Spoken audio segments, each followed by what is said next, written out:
Huh? Miles, are you ready? Turn that light on. Okay.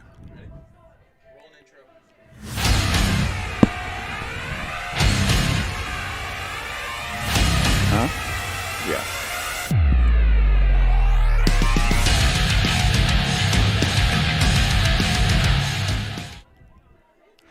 And good evening, everyone. Welcome to April Zorn Memorial Stadium on the campus of Monmouth College. I'm Dwayne Hewlett. I'll be with you for the pregame show today. A little bit of a late start as we did a little bit of testing on the field earlier, and it didn't quite go as we had hoped, but got everything working now, so we're ready to go. Our first break is going to come very quickly here. You'll see me throughout the pregame show, but our three guys will be calling you the game. Will be Chris Frankhauser will be on play-by-play. Jeff Borders will be on color and doing stats. And Bushnell Prairie City 8-man football coach David Rodas will be here as well. They're going to be joined by West Prairie coach John McCormick in just a couple minutes. So we're going to take our first break to try to catch back up on time a little bit. When we come back, it'll be those four guys here in the booth to tell you a little bit about what to expect tonight here from April Zorn Memorial Stadium. We'll be right back after this. MDH has committed to having a top-notch OB-GYN unit. The new facility, the Dolores Cater Schweitzer Women's Center, this is a quality facility that the patients need to match the quality of care. And then we also have a new clinic, which is state-of-the-art. And here at McDonough, we have a team. And everybody feels like they're a part of the successes that we have. We have a strong team in our office and in labor and delivery. You will get the best care at McDonough District. At Country Financial, we enjoy serving the community in which we live, big or small. I love living in the Blandonsville area. It's where I grew up, went to school, and decided to raise my family.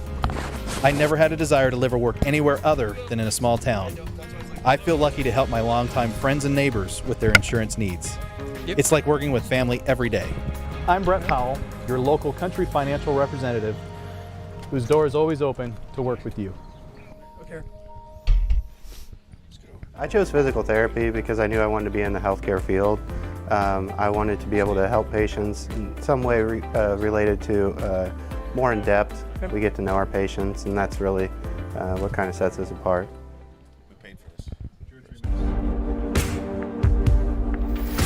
Some farmers I know swear by a name. Ah, there you go. I can hear now. Never operate anything else. Well, here are a few names for my Fendt 900 Gen 6 series. Fuel saver. Is this my time maximizer. It's good. Game changer. There you go. I like those names.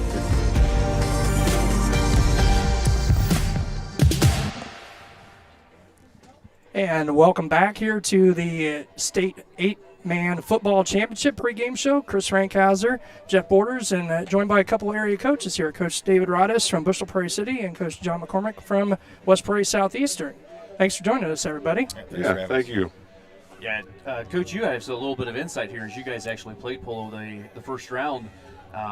So you have a little insight on that team coming in tonight. Yeah, you know, they're pretty good, I can tell you that. Yeah, I mean, they defensively, they fly around, they make a lot of plays. You know, we got to see about every kid they had on their team, and they all could tackle, they all ran well and got to the ball, and, you know, very well coached, and obviously a very good program. That's why they're playing tonight. And Coach, both of you guys have some ties to Monmouth College. Yeah, we might have paid for this press box, actually. Yeah, you know, a long time ago. It's nice to kind of know the secret parking spots and things like that. I parked over by the old teak house. I used to live there, so you know, before they kicked us out. Well, I wanted to ask you guys, because I know 8-man's been around for a few years. Both of you starting up the 8-man programs. What were your guys' thoughts? You know, August, this is where everybody wanted to be, but have some insight on how the switch from 11 to 8 went for you guys this year. You want me to go first? Yeah. All right, I'll go ahead. You know, honestly, I had some great coaches before me that I've gotten a lot of stuff from, counting John McCormick here. I really opened up some playbooks and just kind of robbed what I could, and then cut out all those positions that we knew we didn't have.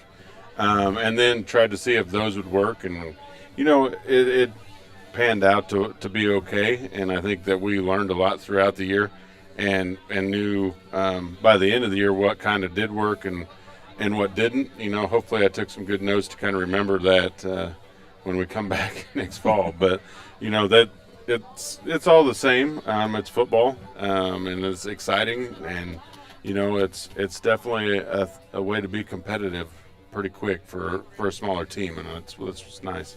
Yeah, and I agree. A lot of YouTube, and I'll actually learn some stuff tonight watching two good teams play. And I don't know. I kind of feel like even as an 11-man coach, you always watch and try to pick up some new things, even as an old guy like me. But football's football. If you can block and tackle and make plays and get some takeaways and take care of the ball, you're going to win a lot of games. And I don't care if you're playing two-man football. I mean, and that's kind of what it is, and that's kind of what we tried to really work on, limiting turnovers and things like that as we played and with our young guys. We were able to do that a little bit. Hey, let's not fumble the ball today, and right. And if you don't do that, you have a good chance. But you got to have guys that can run and tackle, and I think in 8-man it's a little more important because the field's more narrow, but there still is a lot of space, and you got to get to people, and you got to get a lot of people to the ball. So that's kind of what we preached all year, and we'll continue to do. And like I said, I'm going to learn some stuff tonight watching two pretty good teams, and like I said, I've seen Polo. I watched them on film, and I think you're going to see them. They're going to take what they give you, and defensively they fly around and make a lot of plays, and they're very fundamental on tackling. All right, well, we're going to step aside here. We appreciate you guys joining us here on the pregame show. We'll be back here at Monmouth College in just a moment. All right, thanks.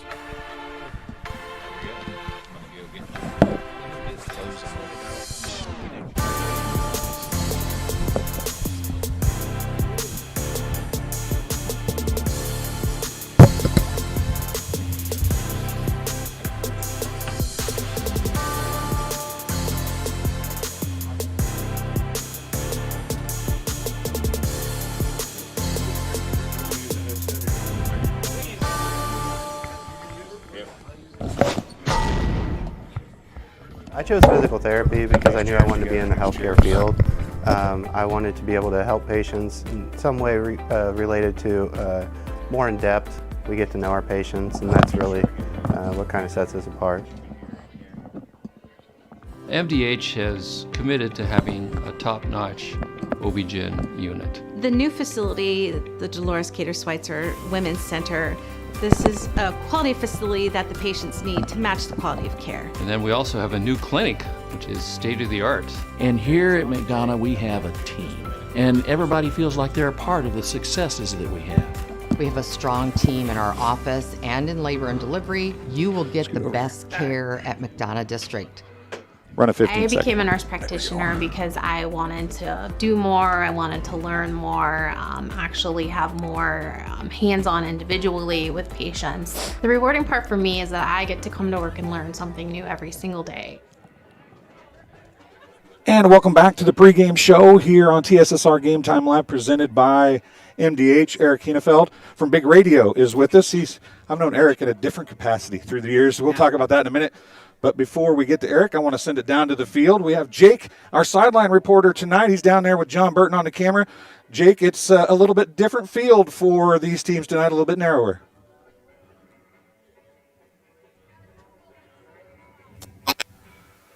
That's cutting out. We're having some audio problems, folks. I apologize. We came on. Let me make sure everything's working. And it is not working. So they're getting ready to go. We're really excited for this matchup. It's about 35 degrees. It's definitely going to be a chilly one, but we're excited for it. And back to you.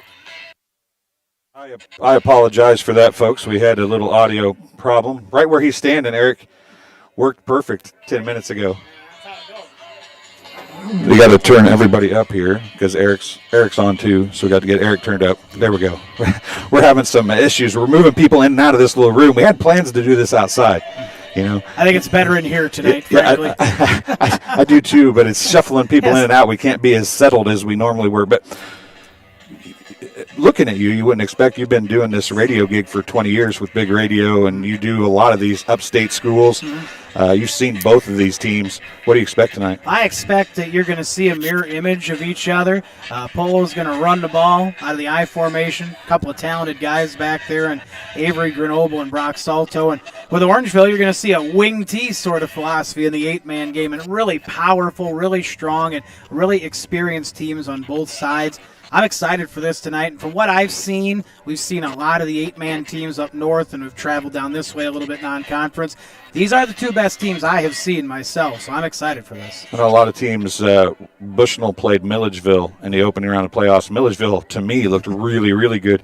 If these two teams are better than Milledgeville, it's going to be a fun game tonight. Well, it's interesting because Milledgeville gave Orangeville their only loss earlier in the year. It was kind of a wake-up call for Orangeville, and they've really buttoned it up since then. And, of course, Polo and Milledgeville, a couple miles apart down the road, they played to a 2-point game in week 1, so it's interesting when you look at those matchups between those teams and the competition up in the northern part of the state. 11-man, 8-man football, just really, really tough. I know you're probably going to talk about that some more here as we go on, but I mean, it's a meat grinder to get where you get, and it's really exciting for fans of football in the northern part of the state to see two NUIC teams going at it for a state championship. Oh, it's probably excited for Big Radio. You guys, it's been one of those deals where, 8-man kind of took off up there a little earlier than down here, and I know these two teams haven't played, I think, since 2018. Right. But they're in the same conference, which seems weird as this kind of deal. Well, and of course, you know how the 8-man deal goes, where it's taking off in popularity. They've done such a great job with this Illinois 8-man, John Lawler and everyone, and you mentioned it took off up north. A couple teams jumped on board right away, but now you've seen Polo have some success. You're seeing more teams have some success, and frankly, again, here in your part of the world, here in Western Illinois, good programs, good athletes, but just not the numbers. And this is really a breath of fresh air. And I know I can speak for last week on semifinal week in Amboy. We covered Orangeville, Amboy. There was so much excitement in Amboy. That's just something they haven't seen in a while in all these towns. Biggsville, Polo, Orangeville going into last week. Excitement they wouldn't have had otherwise in the 11-man game. Well, I know you got to get on air, so we won't keep you any longer here tonight. But I thank you for coming on. We wanted to get some of the other media fiends, I guess. I mean, you do so much. You're kind of a fiend. You do racing and sports, and you're always, if you're friends with Eric on Facebook, you see one night it's a basketball gym, next week it's a football field, and then it's a racetrack, and it's dirt and it's pavement and it's whatever. You like to talk, and you're pretty good at it. Got to stay busy, and we're lucky to see some of these exciting high school teams, the racing, the things like that. These are exciting nights. Thanks for having me in. Have fun tonight too. We'll do our best. We'll be right back after this on TSSR Game Time Live, presented by MDH. At Country Financial, we enjoy serving the community in which we live. Big I or appreciate small. it. Good luck tonight. I love living in the Blandonsville area. It's where I grew up, went to school, and decided to raise my family. Are you ready for the Polo coach? I never Jake? had a desire to live or work anywhere other than in a small town. Do you have a coach down there, Jake, I or feel lucky to you help my not? longtime friends and neighbors with their insurance needs. Okay, that's it's like perfect. working with that's family perfect. every day. Is Kyle out I'm there? Brett Powell, your local country financial representative, whose door is always open to work with you.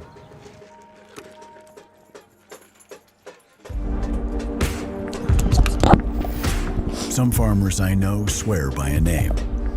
Say they'd never operate Jake, whenever you get a coach, come down to the 20. Come down closer to me, Jake. No, this side. Stay on this side. Come down to the 20. Fuel saver. You were cutting out really bad last time. Maximizer.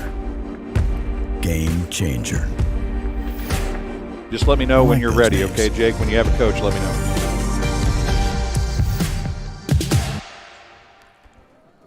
And welcome back to TSSR Game Time Live, presented by MDH. Pre-game show here for the I8FA State Championship game between Polo and Orangeville.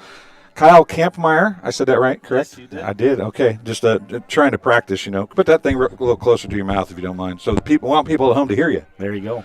Yeah, I mean, we didn't bring you on if we didn't want people to hear you. NUIC football.com That's correct. is your website. But you have Twitter and Facebook and all kinds of stuff. You graduated from Dakota, That's right? correct, yes. So, you kind of have an in for the area, I guess. But what is it about upstate football that you like so much? Well, what I like about the conference is the amount of people that come out to give our teams a lot of support. So, in the playoffs, as a team goes down and we still have other teams going on, you see the communities and surrounding areas start to rally for those other teams as well. So it's great because a lot of these people in the area all work together, all live around each other, and there's a lot of rivalries, but there's a lot of friends across different communities as well. That gives us a lot of fun. So one of the things that is different about the conference up there, the Northwest Upstate Illini Conference, right? Yes, that's what it stands correct. for. So they have 11-man and 8-man teams in the conference, which is a little different because down home where we're from, where we're used to, 8-man is like the black sheep of the family. There's no conferences, and you just pick up who you can pick up.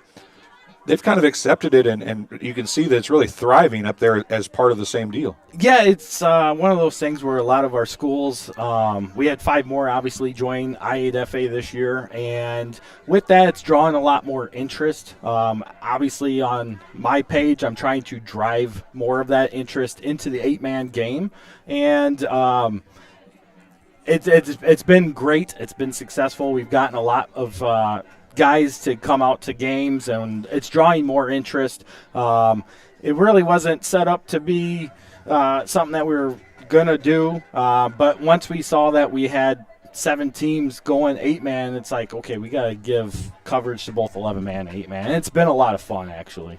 Well, you got 2 good ones here tonight. Kenny's Orangeville coach is ready. We're going to we'll talk about Orangeville afterwards, but we're going to send it down to Jake and try it one more time. Make sure we turn Jake's microphone up. I turned it down. Send it down to Jake and the Orangeville coaches on the sidelines as we're getting ready to go for tonight's state championship game. Jake, down to you. Hello, I'm here with Coach from the Broncos, and it's pretty cold out here, so I hate to keep you out here for too long. But what is kind of coming into this one? Obviously, you guys are ranked number 3, going up against the defending champs. What's kind of the feeling? What's going through your mind? That we're being grossly disrespected on the ball, and we're going to hit them like they haven't been hit before. I love that, Coach. So, who are you looking for tonight to be kind of your guys' go-to guy? If you've got one, are you guys looking to spread it around? What are you guys kind of thinking game plan-wise? Our go-to guy is number 20 at 25 yards rushing in 10 games this year. That is definitely impressive. Absolutely. So the whole team is going to come through tonight. Obviously, he's got, up in the 40s of touchdowns for the season. So anyone else, the passing game, are you guys looking for anything special from your quarterback? I know he's a talented kid. Just do what we've done.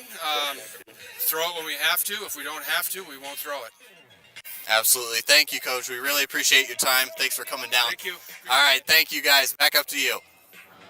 Thank you very much, Jake. Do greatly appreciate you. A little bit of cutting out, but getting a little figured out a little bit better, and maybe get Jake a little closer to the tower. We're up here a long ways, so but the Polo coach will be coming on in just a second. Thanks, Jake. We'll be back to you in just a minute.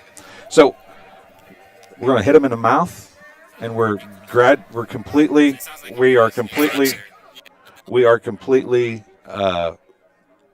underestimated, essentially, is what he's. That's not the quote, but he's ready to come play some football, it sounds like. Yeah, I mean, Coach Meyer definitely feels that they're the underdog in this game.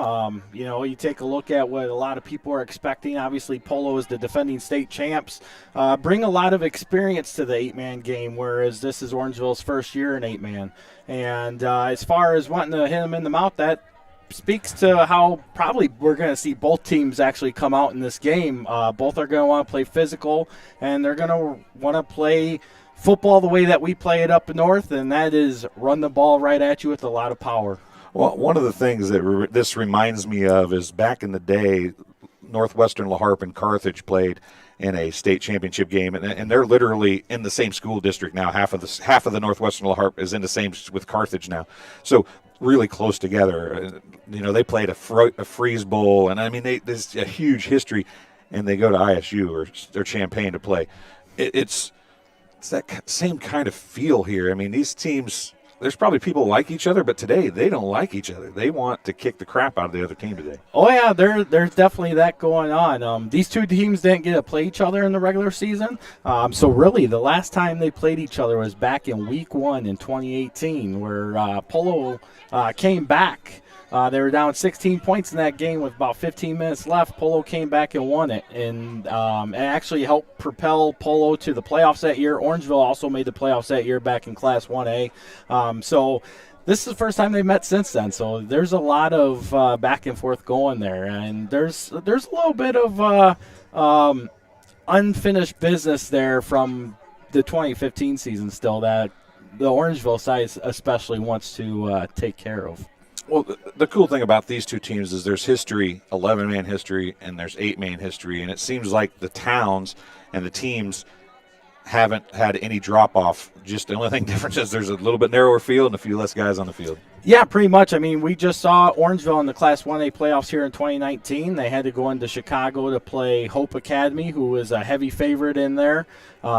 They blew through them 32-0. Quite honestly, they could have had a running clock in that game, but missed out on a flag that called a touchdown back. But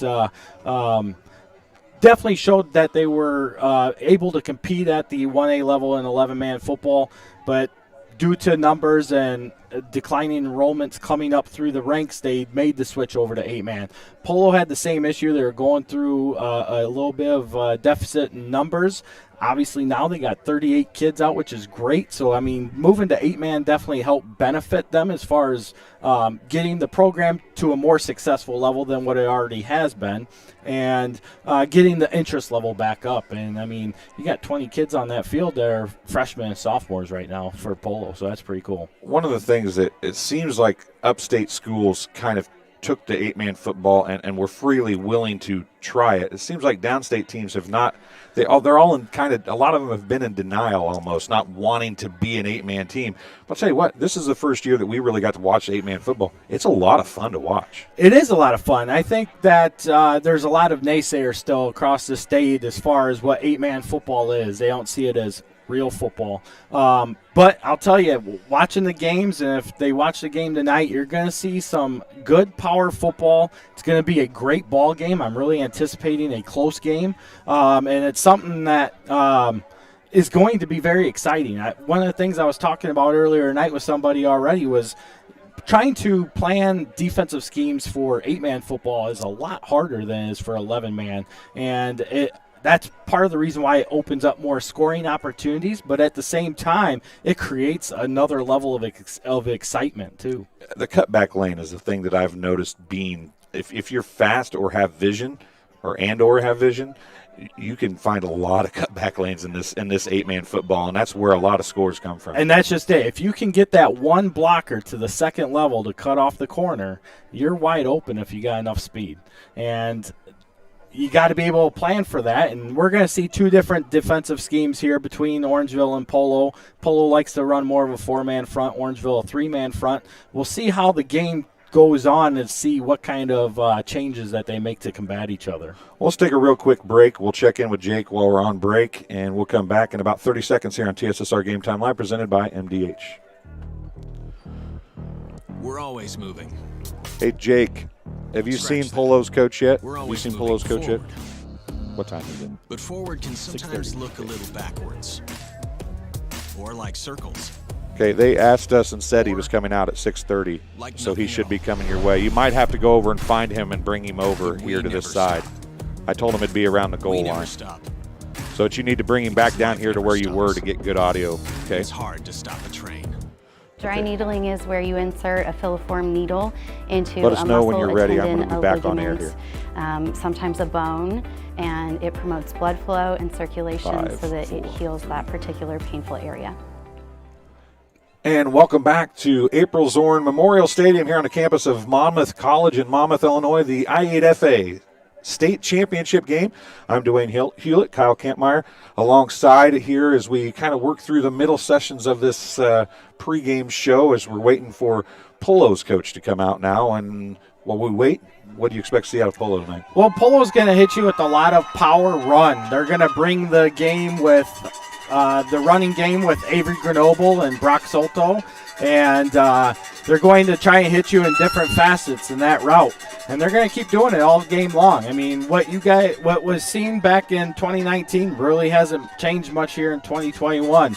They kind of taken a wing T format and have adapted it to the 8-man football game. And that's kind of the bread and butter of what Northwest Illinois football is all about, is that wing T offense.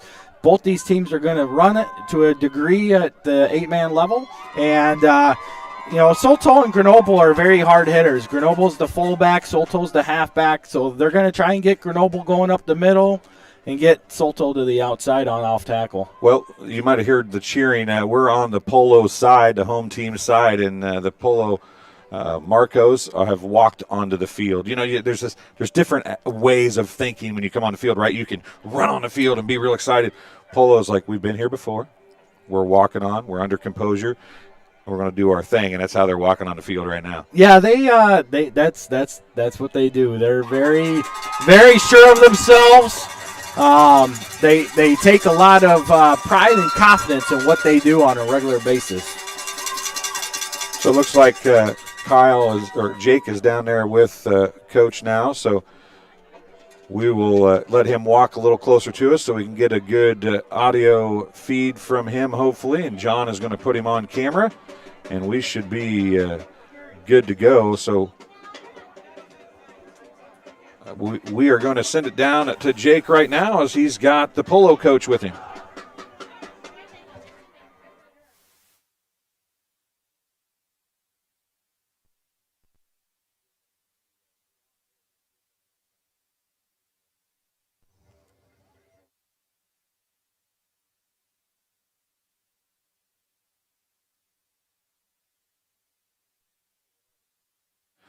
Looks like we're having some audio difficulties again with the microphone down on the field, so we'll see if he can get that working. We'll leave him turned on. Jake, if you can get it to come on for you, let us know. We'll go back to talking to Kyle while we're waiting for that.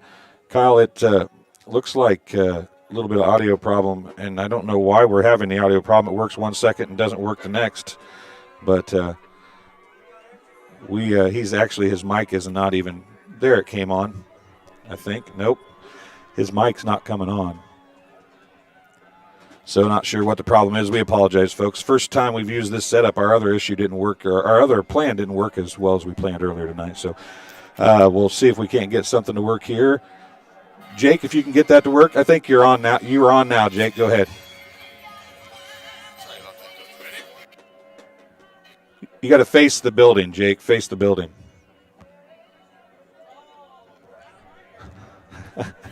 Jake is not hearing me. Jake, I need you to turn around and face the building, Jake. There you go. Yep. Turn the coach around. Turn coach around to the building.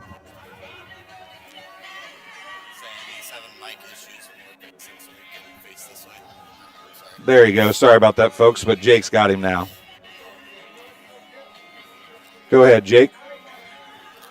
Hello, I'm here with the head coach of the Polo Marcos here, and you guys are defending champs 2019. You've taken a year off, but it's got to be exciting to be back in the championship here. So how are your guys feeling coming into this one? I think we're feeling pretty good. We've had a couple pretty good games here, so got a lot of confidence and just excited to have playoff football back after what happened last season. So, yeah, I think we're feeling pretty good. I was talking to the Broncos coach, and they've really got a chip on their shoulders. He said they feel kind of disrespected coming into this one. You guys are a big favorite, but they're going to come in with a lot of energy. How do you think you guys are going to be able to come and match that? Well, I mean, both teams are pretty similar. I don't think anyone was a real big favorite or anything like that. We're real similar teams. We've had kind of similar seasons. They had one hiccup, throughout the season, and so I mean, it'll be a physical game. It'll be the old NUIC football and a lot of smash mouth. So looking forward to a pretty tough game.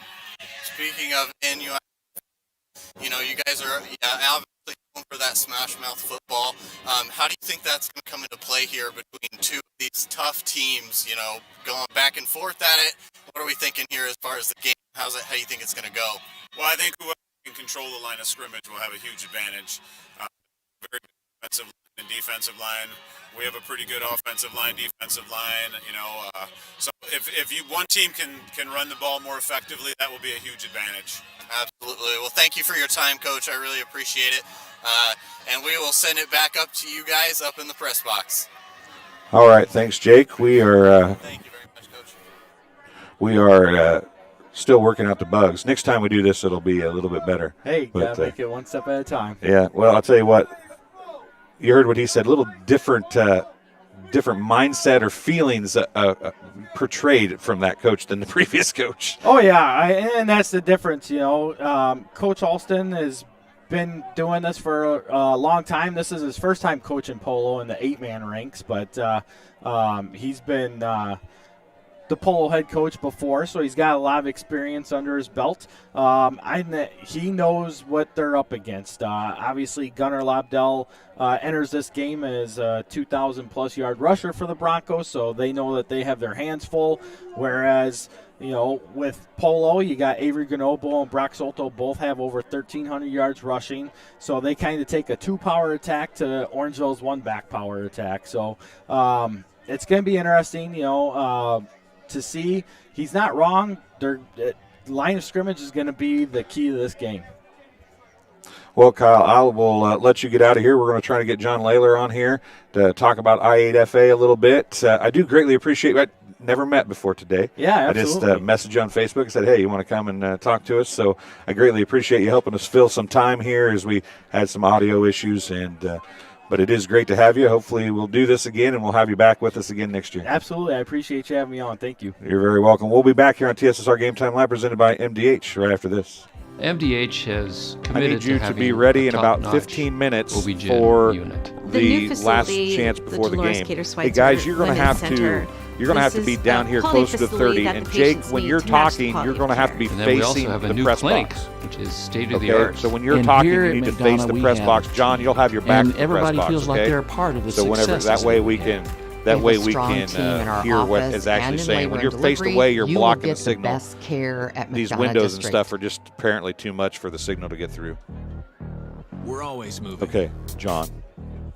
Scratch. Thank you, Kyle. I appreciate it. We're always moving forward. But forward can sometimes look a little backwards. Who's out here? Or like circles. John? Or oh, come on. That's fine. Like come on nothing in. At all. But we never okay, stop. have him come back. If he comes back, we'll get him on. Stop. Because life never stops. Are you? How much time we got left? Give me a 15. I chose physical therapy because I knew I wanted to be in the healthcare field. I wanted to be able to help patients in some way related to more in depth. We get to know our patients, and that's really what kind of sets us apart.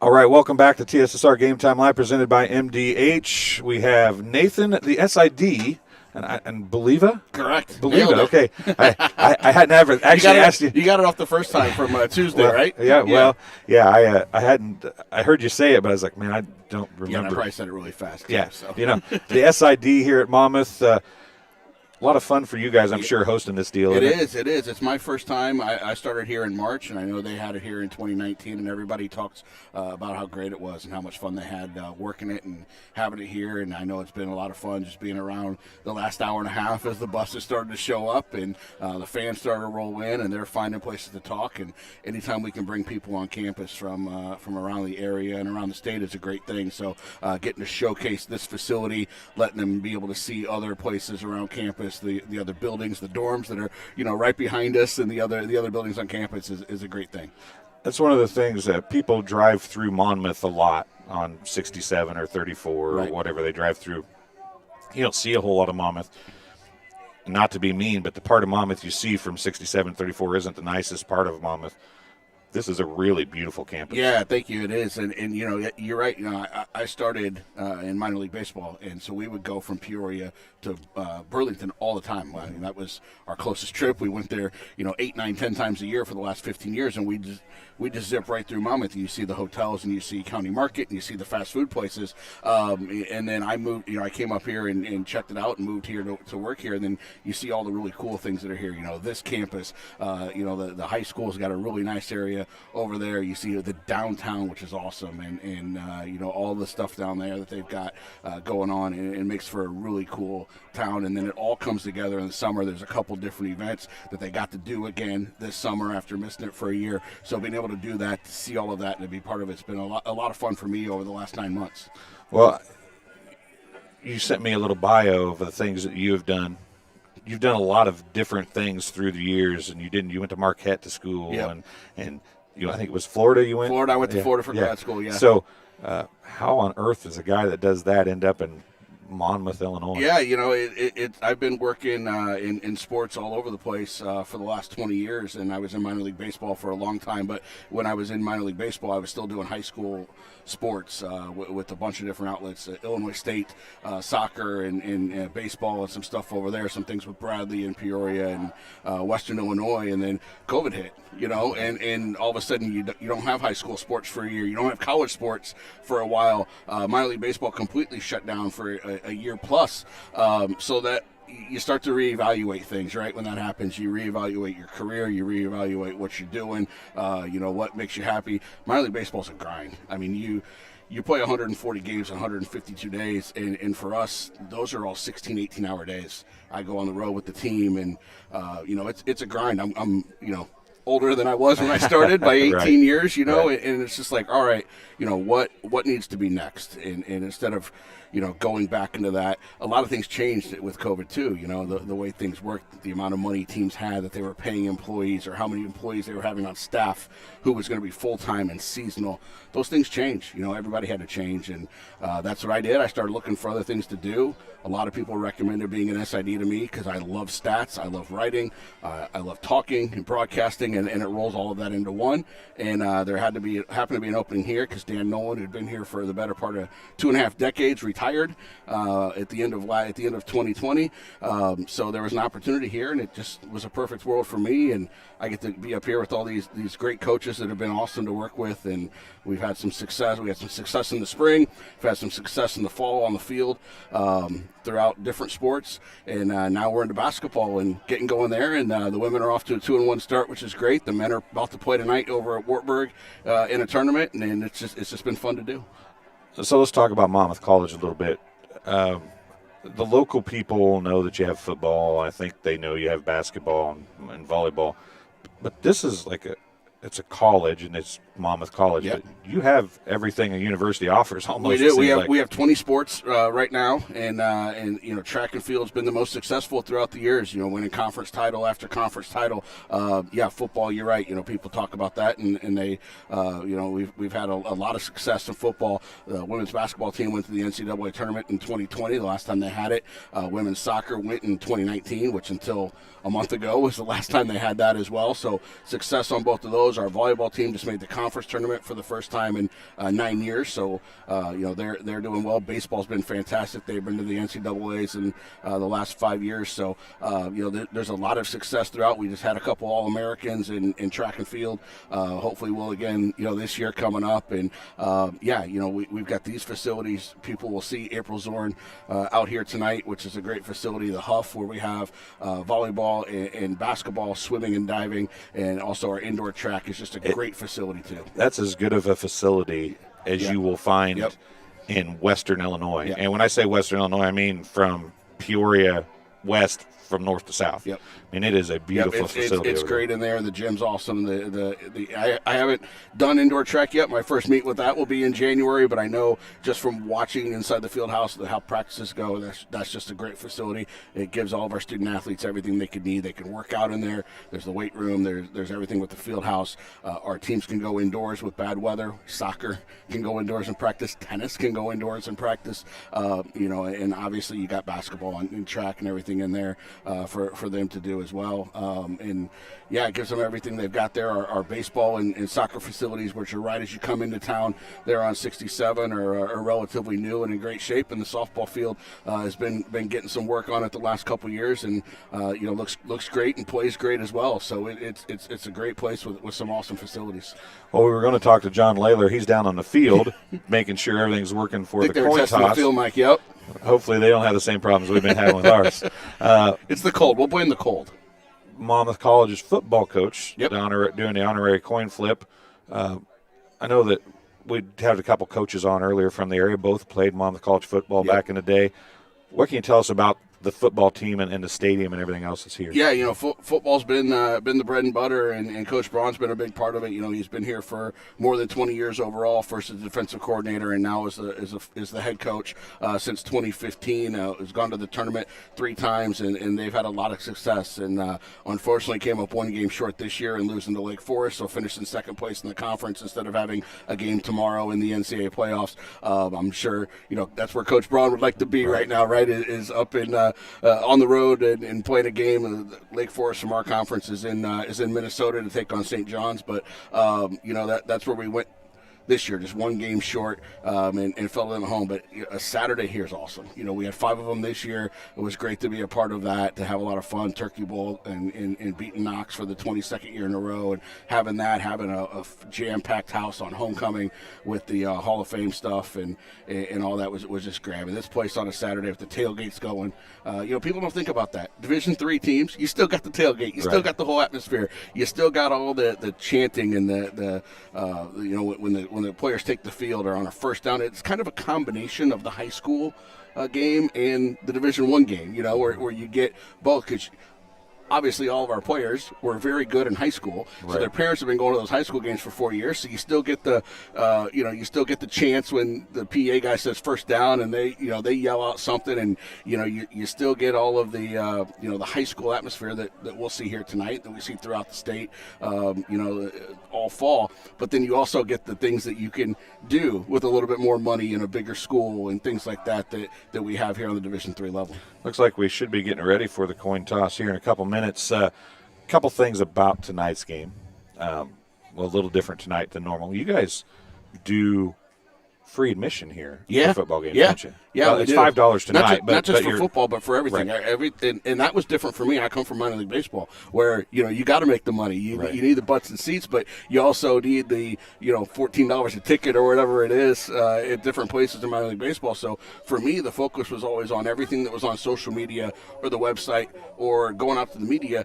Was driving people to the website to buy tickets or to the box office to buy tickets. And here, it's all free, which I figured it would be for students. I didn't realize it was for the community. So basketball, baseball, everything is free. So, yeah, tonight the charging tickets for 8-man is a little bit different for sure for the atmosphere around here.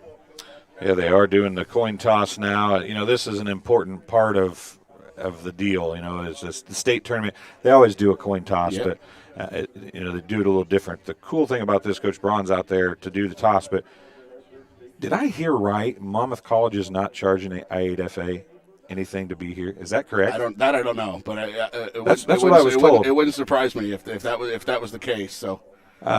It's the way to do it. We love to have people on campus and seeing our campus. Maybe somebody, I guarantee there's people out here that have never been to Monmouth College before tonight. So getting them out there and getting them out here, getting them to see this, you get a couple of future prospective students out of that, even if it's like a 7-year-old sitting here tonight, right? And they decide to come here in 10 years, or it's somebody from the class of 2022 hasn't made that decision yet, and they're like, wow, this place is cool. Yeah, and it doesn't even matter if they're football players or not, right? I mean, this place, not at all. You drive into Coach this. Braun will tell you it matters if they're football players. I'll tell you that, right? Yeah, right. But I mean, once you get onto campus here, it's a pretty nice place. I mean, it's the kind of place that even a student can enjoy. An academic student can enjoy this place. You don't have to be an athlete to enjoy the football field and everything else, do you? No, you don't. And we've got a couple of our students and my student workers who are working for you tonight and getting out there running camera and down on the field. So, they get to do a little bit of everything on campus. And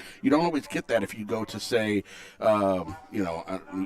Ohio State University or University of Illinois, and you're one of a number. You come here and you're in a classroom of 20 people, and you're in a program where you can be hands-on. You can do things like work this game. You can be in they're doing a Christmas Carol on campus throughout this weekend. So you can go be in the Christmas play. And Polo just won the toss. We hear the Polo fans right behind us, but you can go be in the choir. You can be in the marching band. You can do all of that stuff, and that's what a college of this size affords you and gives you the opportunity to do those things if you so wish. So, Orangeville's going to, so they've deferred to the second half, it sounds like. And Orangeville's going to receive going left to right on what would be the radio dial back in the day. You're old enough to remember the radio dial, right? I sure am. I say that doing both. My color guy out there is telling me it's time to wrap things up. He's ready to get get on there. He wants to get to work. He's ready to take over. That's I like it. I got Chris Frankhauser and Jeff Borders on coming up in a couple minutes. And they do like to talk. They do a good job. If you've watched any of our games, we wouldn't be doing this if we all didn't like to talk. Well, that's for sure. Especially Borders. Borders just likes to hear his own voice. So guilty. I can't lie. I'm the same way. But sounds like we're having some overlap video or audio problems as well. We'll work on that throughout the evening and try to get that fixed. So maybe during commercial breaks you might be able to hear us. We'll try not to say anything too bad. That's right. Nathan, That's thank you Thanks for everything that you've done. Absolutely. Coming and helping me get set up today and helping us give us a good booth to do the game from and all that great stuff. It's been awesome. It's a great facility here. Thank you. And we do our TSSR weekly, and I'm looking forward to start seeing some stuff from Olivia and Troy and Jake and whoever else might send us some stuff for that. We'll be getting you guys some stuff, and we appreciate the opportunity. Hey, not a problem. So stay warm.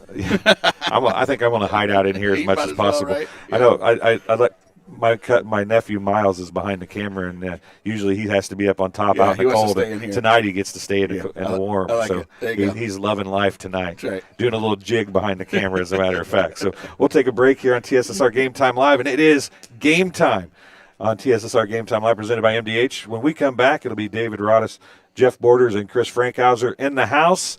And it'll be game time. Let's go. Let's do it. Thanks for joining us here on the pregame show. We'll be back in just a couple minutes with kickoff live from April Zorn Stadium on the campus of Stadium. Is it Stadium? You got it. Memorial Stadium? You nailed it. Is Memorial actually in the title? I've seen it both ways. It's fine. Okay, April Zorn Memorial Stadium here on the campus of Monmouth College. We'll be right back after this. My MDH Sports Medicine and Rehabilitation does more than just tape ankles. They get us back on the court. My MDH Sports Medicine and Rehabilitation helped me reach peak performance in the weight room. Prepares me for competition. My MDH physical therapists and the fitness programs MDH offers help me on my road to recovery and improve my quality of life. Come see why MDH Sports Medicine and Rehabilitation was voted best of the best in McDonough County. Dry needling is where you insert a filiform needle into a muscle, a tendon, a ligament, sometimes a bone, and it promotes blood flow and circulation so that it heals that particular painful area.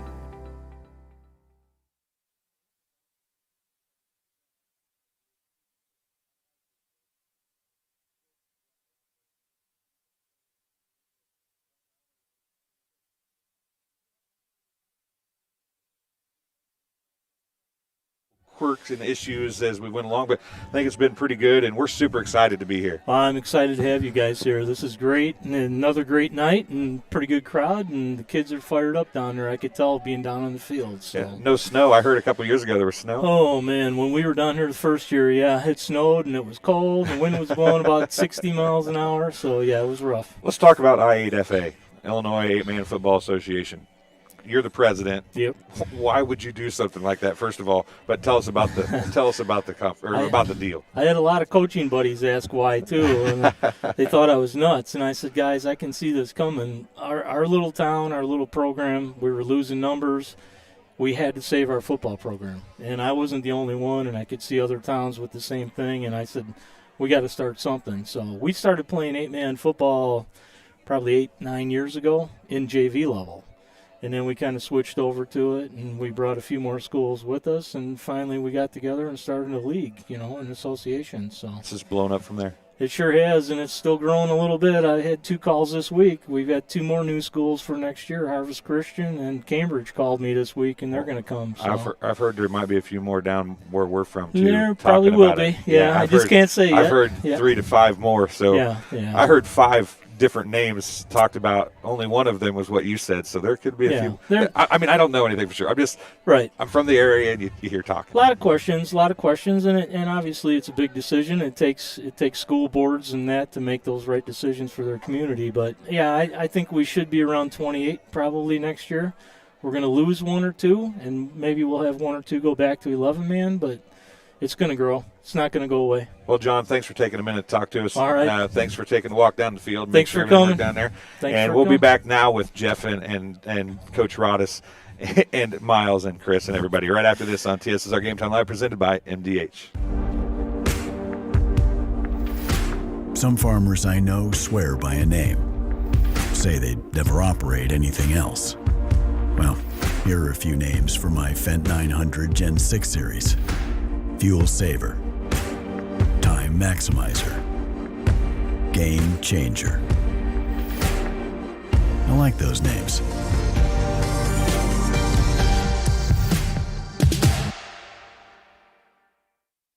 At Country Financial, we enjoy serving the community in which we live, big or small. I love living in the Blandonsville area. It's where I grew up, went to school, and decided to raise my family. I never had a desire to live or work anywhere other than in a small town. I feel lucky to help my longtime friends and neighbors with their insurance needs. It's like working with family every day. I'm Brett Powell, your local Country Financial representative, whose door is always open to work with you. Dry needling is where you insert a filiform needle into a muscle, a tendon, a ligament, sometimes a bone, and it promotes blood flow and circulation so that it heals that particular painful area. We're always moving. Scratch that. We're always moving forward. But forward can sometimes look a little backwards, or like circles, or like nothing at all. But we never stop. We never stop because life never stops. It's hard to stop a train. MDH has committed to having a top-notch OB-GYN unit. The new facility, the Dolores Cater Schweitzer Women's Center, this is a quality facility that the patients need to match the quality of care. And then we also have a new clinic, which is state-of-the-art. And here at McDonough, we have a team. And everybody feels like they're a part of the successes that we have. We have a strong team in our office and in labor and delivery. You will get the best care at McDonough District. Dry needling is where you insert a filiform needle into a muscle, a tendon, a ligament, sometimes a bone, and it promotes blood flow and circulation so that it heals that particular painful area.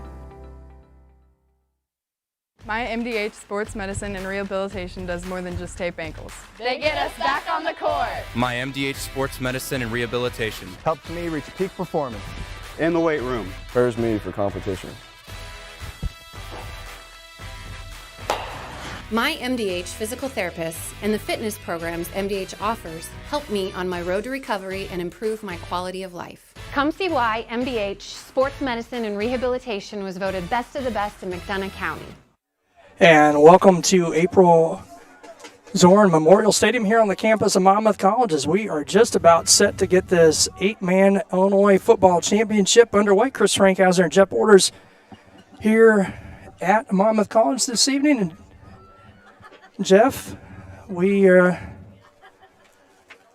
is what every team, and we talked in the pregame show a little bit with Coach Rodis, Coach McCormick, this is what every team that starts off football in August, they want to play in the state championship, and we're down to the final two here in 8-man.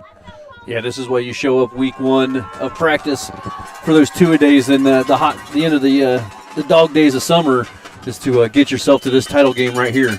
Number 20 back deep for the Broncos of Orangeville, Gunnar Lobdell. Lobdell, the stud running back for the Broncos, 2,264 yards on the year, 41 touchdowns. As the Marcos of Polo High School won the toss and they deferred to the second half.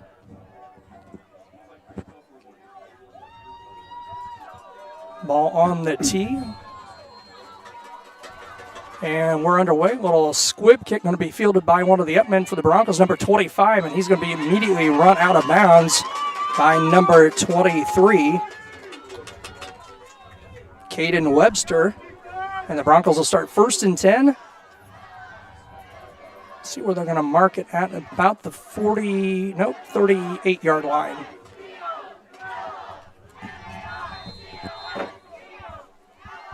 Broncos in the white uniforms. White and purple colors split out now. A single back set. Going to be a fake pass and a little dump pass out by number 22, the quarterback for the Broncos, Carson Rote. Falls incomplete. Second down and 10. 11:53 to play here in the opening quarter of the 8-man state championship in Illinois. Just a quick hit outside, a little quick screen, and he was under enough pressure. He actually had to step up and formed a pocket to even get rid of the ball. So second down and 10 for the Broncos. 11:53 to go. Ball at the 38-yard line. Again, same set, and now going to split back again to a single receiver, single back, and a quick handoff, and there's nothing there as ball carrier number 20, that was Lobdell, and he's going to be pushed back. They're going to give him forward progress right back to the line of scrimmage, it looks like, Jeff. So it's third down and long. 3rd and 10 for the Broncos on this opening series. Once again, Polo front line just right in there, right at the snap of the ball, and Lobdell just had nowhere to go. As soon as he took the handoff, he was lucky to get back to the line of scrimmage. So third down and 10. Clock running, 11:15 to play here in the opening quarter, just underway. And now going to have a two-back set, sending a receiver to the near side. Going to be a quick pitch to number 3, Cahoon. And he's going to gain a couple of yards up across the 40 to about the 42, but going to fall well short of the first down marker. And that's kind of what we heard in the pregame when we was talking with Coach McCormick, that that Polo defense just flies around, and where you don't think there's a player, next thing you know, there's 2 of them there, and they were able to pursue that toss sweep real effectively and stop it for a gain of about 4. Looks like they're going to drop back. The Broncos into punt formation. Number 20, Lobdell, 2 punts. And the snap kick will be fielded by, what's that, number 7 for the Marcos. Number 17, I should say. Brox Solto. And he's going to get into Bronco territory. Well, they're going to run him out right at midfield, it looked like. I thought maybe into the Broncos side of the 50-yard line. They're going to mark it right at the 50. 1st and 10 for the Polos. Marcos of Polo High School, 12-0 on the season. Quarterback number 8, Meridian, Tyler Meridian, senior, 6 foot. Snap, hands off to number 17, and he's going to have nowhere to go. He's going to lose yardage. See where they mark it. Finally brought down back at about the 40. They're going to call a loss of 5, almost 5 back to the 46-yard line of Polo. Yeah, loss of 4 there on that first play, and as of the first 4 possessions or first plays on defense, the defenses have definitely won the battles right now. So it'll be 2nd and 14, 9:45 to go here in the opening quarter. No score. I formation for Polo. Hand off, second back through. He's going to gain a couple yards. Going to be wrestled down by number 25 for the Broncos of Orangeville, Jake George. Going to be gain of 2. Called a gain of 2, so third down at about 12 for the Marcos. The ball sitting at the Polo 48-yard line.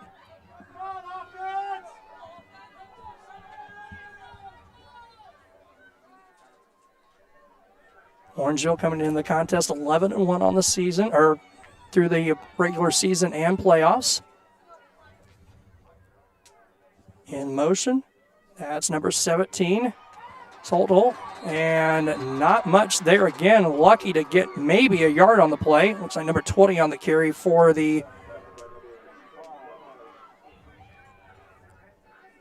Avery. No, that was 25, I believe, Chernobyl, and George on the stop, number 25 again for the Broncos. So it'll be 4th and 10, and it looks like the Marcos are going to drop back to punt. High snap, and it goes through the hands of number 20, He'll pick it up, and he's going to have nowhere to go. Tried to flip it forward, and now a penalty flag as he flipped it ahead out of bounds at about the 30, but he was brought down at about the 25-yard line. Yeah, that's going to be probably an intentional grounding since effectively he was the quarterback at that time, and he just threw it out of bounds, no intended receiver there, so it'll be a intentional grounding. They'll get some Orangeville will get some more yardage tacked on with this penalty. A huge swing here in this first quarter is neither team able to get much offense going into the bad snap, and that is the call, intentional grounding on the declined. That makes sense. Decline the penalty and get the ball right there. If not, they would have tacked on the penalty and made them repunt. So it'll be 1st and 10 for the Broncos at the Marco 25-yard line. 8:11 to play here. No score. And single back set now for the Broncos. Number 22 at quarterback, Carson Rote. And nowhere to go. The ball carrier number 20 for the Orangeville Broncos, Lobdell. Looks like he's going to get a short gain of maybe 1. So 2nd and 9. 7:48 and counting here in the opening quarter. No score.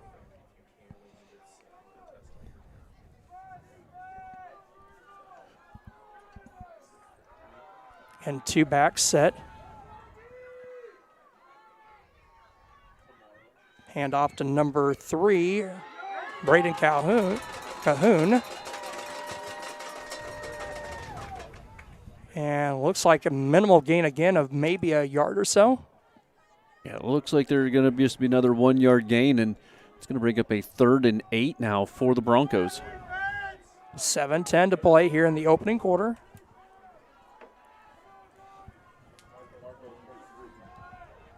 So 3rd down and 8 for the Broncos.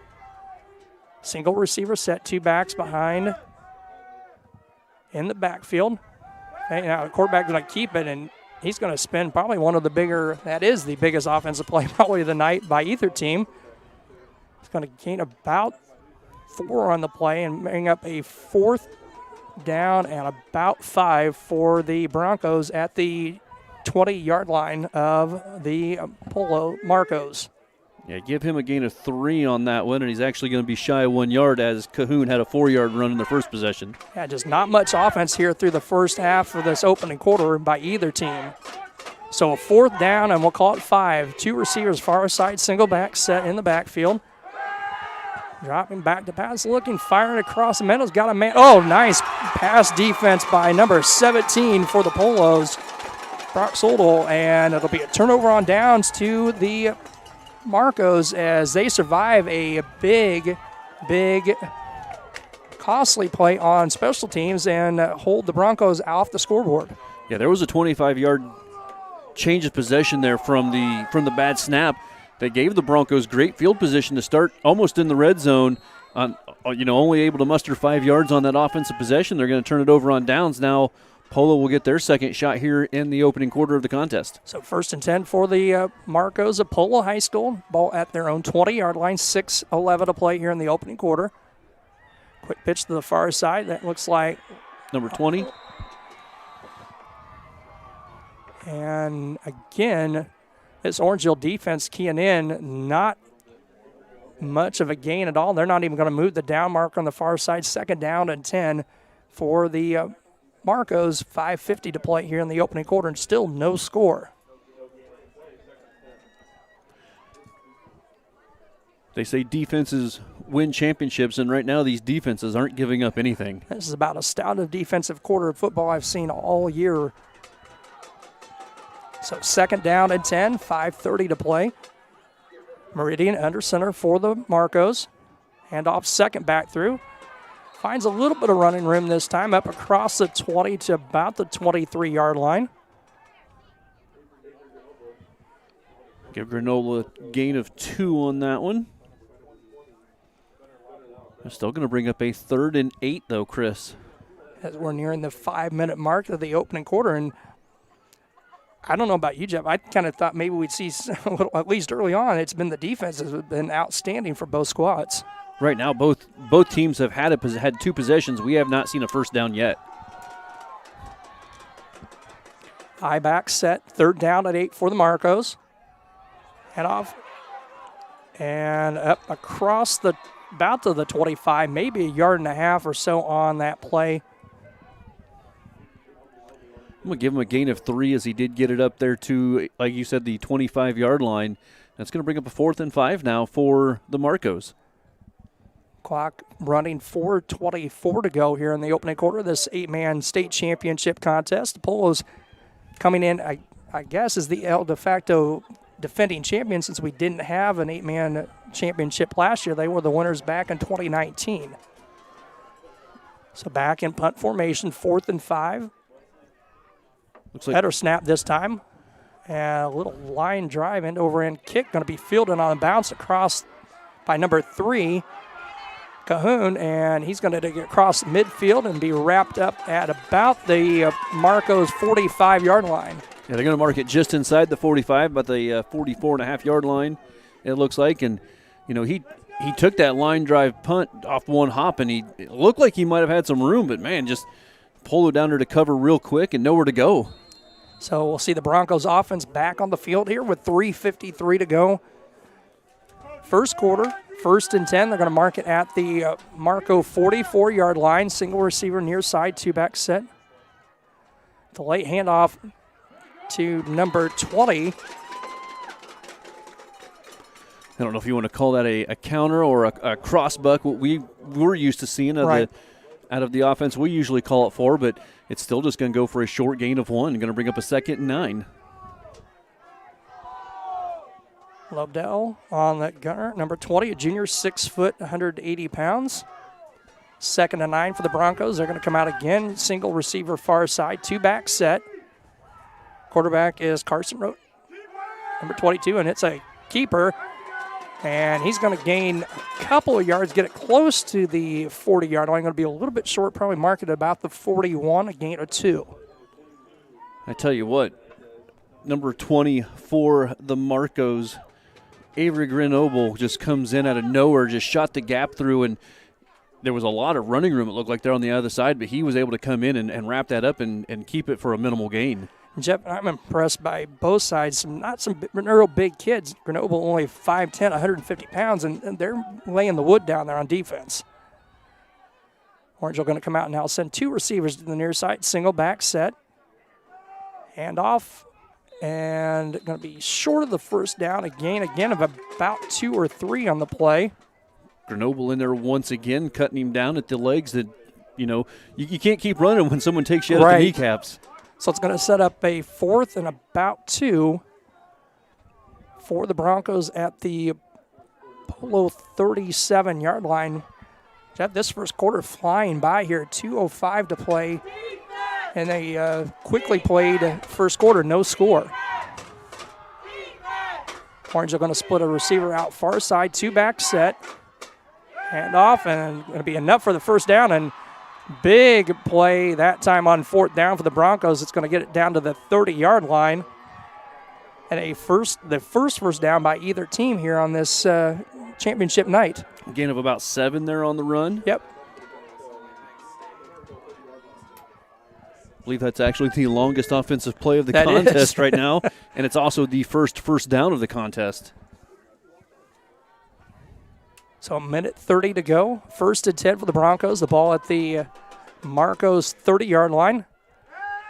Hand off, and this is a big run, and this is going to be 6 points for Orangeville. Gunnar Lobdell from 30 yards out puts the Broncos on top, 6-0 with 1:20 to play here in the opening quarter.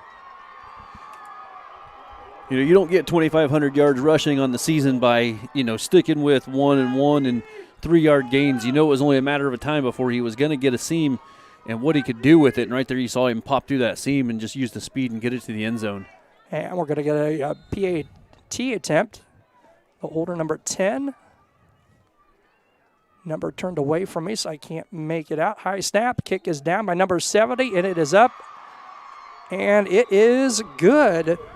Gavin Roth, number 70, with the PAT for the Orangeville Broncos. 7-0 with 1:20 to go. We will step aside and be back here for the 8-man championship in just a moment. My MDH Sports Medicine and Rehabilitation does more than just tape ankles. They get us back on the court. My MDH Sports Medicine and Rehabilitation Helps me reach peak performance. In the weight room. Prepares me for competition. My MDH physical therapists and the fitness programs MDH offers help me on my road to recovery and improve my quality of life. Come see why MDH Sports Medicine and Rehabilitation was voted best of the best in McDonough County. And welcome back here on at TSSR Game Time Live, presented by MDH, the 8-man state championship. Chris Rankhauser and Jet Borders, and not much going on offensively in a quick quarter, but a big run there by the Broncos to put them up 7-0. Yeah, finally on their third offensive possession, able to get some offensive yards, and one run is the biggest play, pretty much tops all the other plays combined already.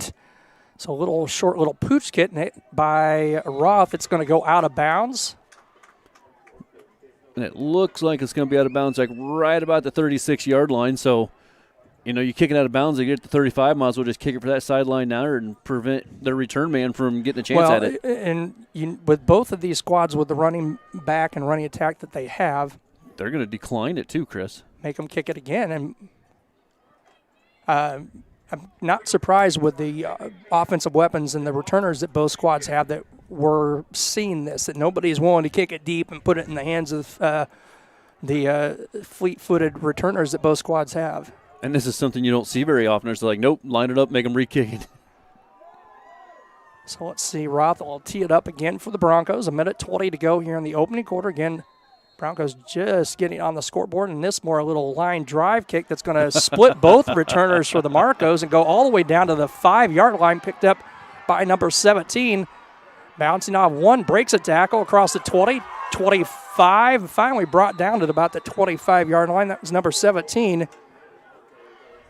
Brock Soldel on the return for the Marcos, and they'll set up offense 1st and 10 at their own 25-yard line. Yeah, but I tell you what, that's an 11-yard difference in field position. Now you take the penalty, you get the ball at the 36.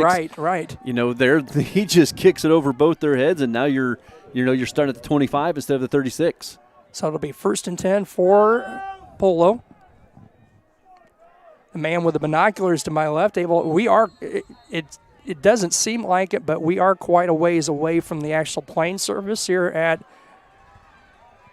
April Zorn Stadium as the Marcos huddle up. 2-back set, high formation, and a big run, breaking tackles. Nice run. It's only going to get about 5 yards out of the play, but a nice run there for number 17, Sodal, and a 2nd down and 5 for the Polo Marcos. It's got officials on the far side. Timeout by Orangeville with 50.6 seconds to play.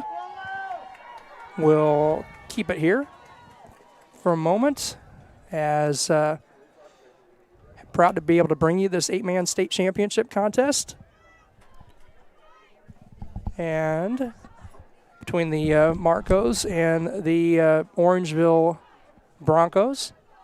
Again, while we've got a chance here with a timeout, we can kind of fill you in a little bit on how these two squads got here. Of course, Polo knocking off in round one West Prairie Southeastern 66-16, and then knocking off Milford Cissna Park in round two 62-52, and then knocking off West Central last week. Orangeville getting here with a win over Kirkland Hiawatha 56-8, and then knocking off Martinsville in week 2 of the playoffs 48-20, and then knocking off Amboy Loyal last week to get here to Monmouth. So out of the timeout, it'll be 2nd down and 5 for the Marcos. High set, pitch. Had a big hit. Coming in number 20, the do-everything man for the Broncos, Gunnar Lobdell. And that's going to be a loss of two back to about the 28-yard line as we're down under 30 seconds to play here in the opening quarter. 2nd down and 5. looking through Or the second and 7 now, or third and 7, I should say. looking through binoculars at that, and I see him come around the edge. I'm like, all right, and I'll just just a white border comes through the side there, and I'm like, that's a good defensive play right there. Down to 12 seconds. We're not. Both teams heading to the sidelines. So after one quarter of play in the 8 championship,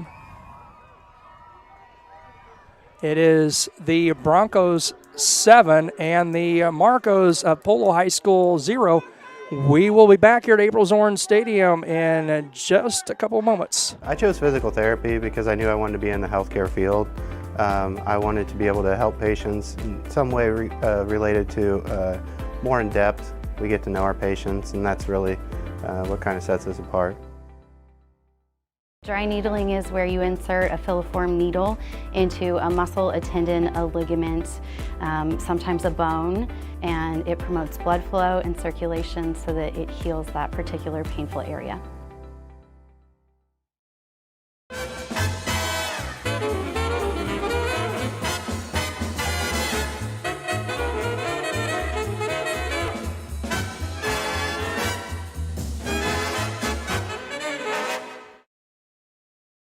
And welcome back here to Monmouth College. Chris Frankhauser and Jet Borders as we're getting ready for the second quarter of the 8-man state championship between Orangeville and Polo. Polo will have it out of the quarter break, 3rd and 7. Dropping back to pass. And lots of room on the far side for number 8, the quarterback for the Marcos. He's into Bronco territory across the 40 and brought down at the 38. A late penalty flag coming in on the play. Tyler Meridian dropped back to pass. Nothing there, Jeff. And a huge seam over on the far side for that young man and a big run down inside the 40 of the Broncos. Yeah, he just dropped back, came up into the pocket, saw nothing there, and took off. And that's going to come back. A block and the back penalty on Polo. But it's still going to be enough for a first down. Right, it'll be a first down, but back into Marco territory at about the 47-yard line, just short of the 47-yard line. So it'll be 1st and 10, Polo, trailing 7-0 here in the title game.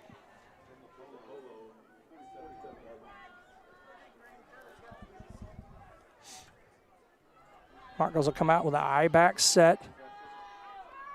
2 backs behind Meridian. And off first back through, and he's just tripped up with feet taken out right at the line of scrimmage.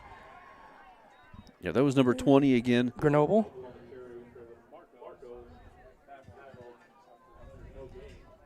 So no gain, 2nd down and 10, 11:05 to play here in the first half.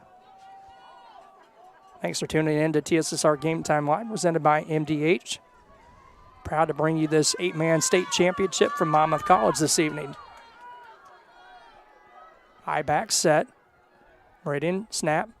Fakes the handoff. He's going to look to throw. He's got a man open over shot. Double coverage there by the Broncos. Intended receiver number 35 on the play. Khalil Sankey, I'm sorry. For the Marcos. So that pass will stop the clock with 10:45 to play. 3rd down and at 10 for the Marcos. Ball at their own 47-yard line. Yeah, when he let that go, Sankey had a nice couple steps on him, but the next thing you know, there was 2 defenders right there with him. Even if he comes up with that catch, they're both right there in a position to either knock it away or, if he does come up with the catch itself, it's going to be, tackled right there more than likely. Sankey, a big target for these Marcos, 6'4", 195 pounds. 3rd and 10, 3 receiver set, and now we're going to get on this near side as Solol, the wide receiver over number 17, jumps. So that'll be a 5-yard mark off and make it a 3rd down and 15 for the Marcos. Move the ball back to the 41-yard line of Polo.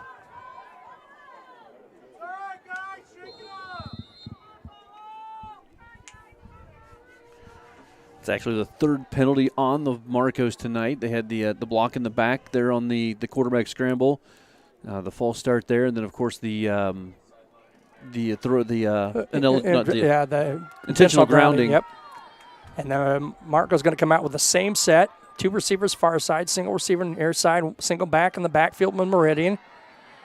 Another penalty flag flies. Meridian breaking tackles. Well, he's not going to break that one. Number 73 with a big hit for the Broncos. Ryan Guy, but a penalty flag in the backfield. Jeff, I've got to think that's probably a holding penalty on the Marcos. Yeah, it was thrown pretty early. As I say, they're going to decline it. They're going to take the 4-yard loss, and it's going to bring up a 4th and 15. Huge turnout, nice turnout from Orangeville on the far side as they're lining the bleachers and the walkways along the chain link fence. 4th and 15. So back in punt formation, the Marcos. Good snap, better kick this time. Goes a little off the side of the foot. It's going to go out of bounds. You know, that's not a bad punt. That's going to go out of bounds right inside the 30, down about the 28, 29-yard line. And it kicked it away from the return man. So it might have went off the side of the foot, but it worked out best for him. It did, and so the Broncos will be set up 1st and 10. 10:32 to play here in the first half, up 7-0. The ball at their own 28-yard line.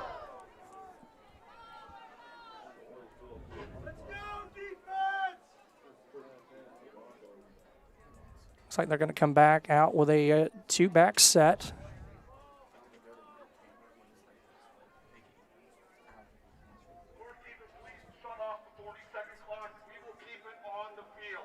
Some problems with the 40-second clock. So they're going to shut those off.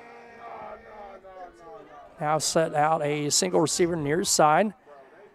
Hand off, busting tackles. Nice run. That across the 30 to about the 34-yard line.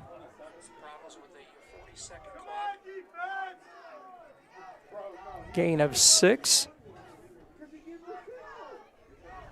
2nd down and 4. 10:15 to play here, first half. Again, Marcos trailing the Broncos of Orangeville 7-0. Again, send out a receiver near side, 2-back set. Looked like some movement early by Orangeville, and the bad snap, and lucky that the Broncos able to fall on that. The quarterback, number 22, Carson Rote.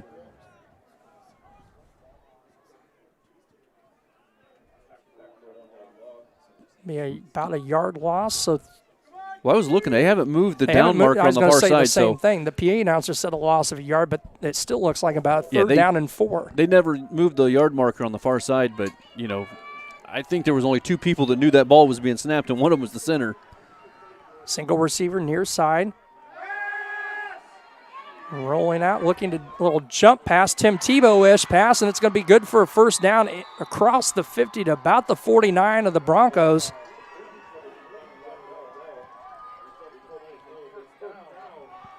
About a 17-yard reception there by Lobdell.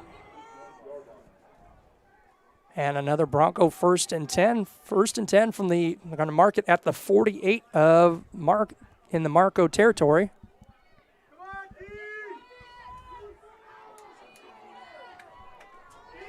So 1st and 10, Orangeville. Again, going to split a receiver near side, 2 backs in the backfield.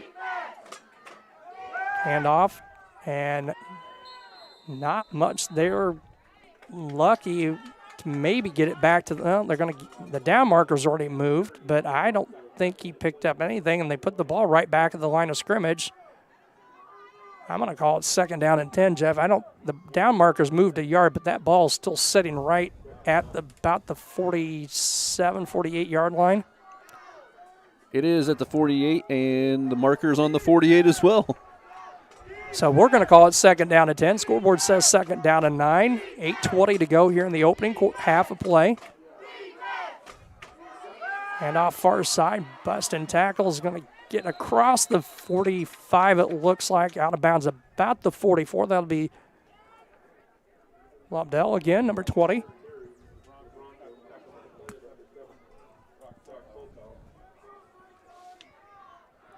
So stops the clock as at 8:12 to go here in the opening half. Third down at about 7 for the Broncos at the Marco 45-yard line. Again, single receiver split out here to the near side. And off Waddell, and not much there at all. Gets maybe another yard across the 45 to the 44. Now a decision time for the Orangeville Broncos. That's going to be a fourth down at about 6 at the Polo 44-yard line. Just my personal thinking, you're up. Your defense has been playing really well. I think you punt here, you pin them deep. I mean, you are playing the number 1 ranked team in the state, but at the same time, your defense, you're no slouch. Your defense has not had a, they gave up one big run. I don't think why, you pin them deep here. So Polo's not going to have anybody back. Low snap, going to be picked up and wrapped up on the play. I think Waddell, the punter, and I'm not sure exactly what happened there. Polo didn't send anybody back. The snap looked like it barely got off the ground.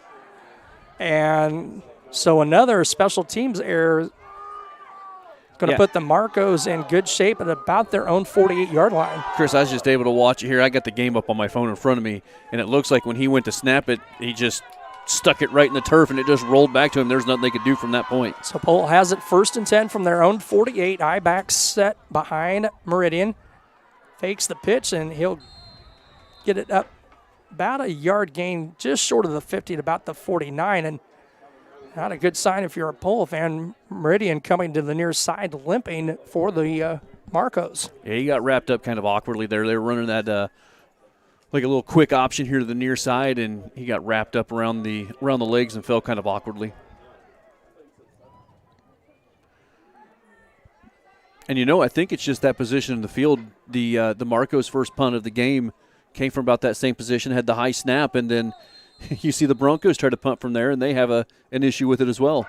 Well, I think wisely, Polo going to take a timeout here to give Meridian maybe a little more time to shake off that ankle. So 6:48 to go here in the opening half. 7-0 lead for Orangeville over Polo. We'll be back in just a couple moments.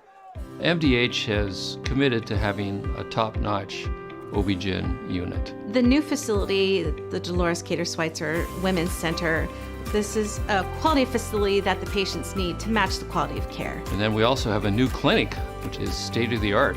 And here at McDonough, we have a team. And everybody feels like they're a part of the successes that we have. We have a strong team in our office and in labor and delivery. You will get the best care at McDonough District. And welcome back here to April Zorn Stadium on the campus of Monmouth College. Chris Frankhauser and Jeff Borders here bringing you the 8-man championship. And we got a new number in at quarterback. That's number 20 for Noble. And on the snap, a bad snap. A good snap, but it was just fumbled by Grenoble, and that's going to be a loss of 3? About 3 back to the 45-yard line. So we see Meridian down here in front of us at about the 35-yard line getting some work by the trainer for the Marcos. Yeah, that snap actually hit him right in the hands. It almost looked like though he tried to take off just before the ball. The head turned just before the ball got there to him, and you can't catch it if you're not looking at it. Right. Clock down to 6:10 to play here in the opening half. 7-0 lead for Orangeville. 3rd down and 12. And nice run by Grenoble. Is going to be short of the first down, but gets it into Bronco territory at just inside the 50. Getting a 5 on that one. So a 4th down and about 8 for the Polo Marcos. 5:45 to go here in the opening half. And good to see if you're a Marcos fan, Meridian up on his feet here down in front of us. Looks like maybe a little bit of confusion going on right now as we're seeing a lot of numbers in and back out for the Marcos. Again, they're having some issues with the 40-second clock here in the stadium, so that's going to be kept down on the field. And the back judge hand up and a quick snap and a Another kick that's going to go away from the returner and out of bounds at about the 22-yard line. Yeah, that was I think maybe with Meridian now, there was some confusion on who was supposed to be in on the punt team. Got in there, and I think what it was with the 40-second clock, because I was watching, I think they were starting it too early and not on the official signal. They were starting it as you would like a college football game. Once the ball is set, they start it, where high school – you gotta wait. You just heard the whistle on the field. That's when they started, and I just think there was some confusion, and that's where they're like, hey, you're messing up the players. Let's just quit. So the Broncos have it again. First down, a fake and a quarterback keeper. No, they did get it handed off to – no, it was a quarterback, number 22. I saw the 2 and didn't see Carson Rohde. And gain of – no gain. Second and 10. Clock down under 4:45 to play. 7-0 lead for Orangeville. Second down and 10, ball at their own 23-yard line. Single receiver now near side. 2-back set. And off to number 3, Cahoon. Short gain, if anything. Yeah, they're going to move it about a yard or so, maybe a yard and a half on the down marker on the far side. So third down and long again for Orangeville. The ball resting at about the 25-yard line, it looks like. Third down, and we're going to call it a short 9.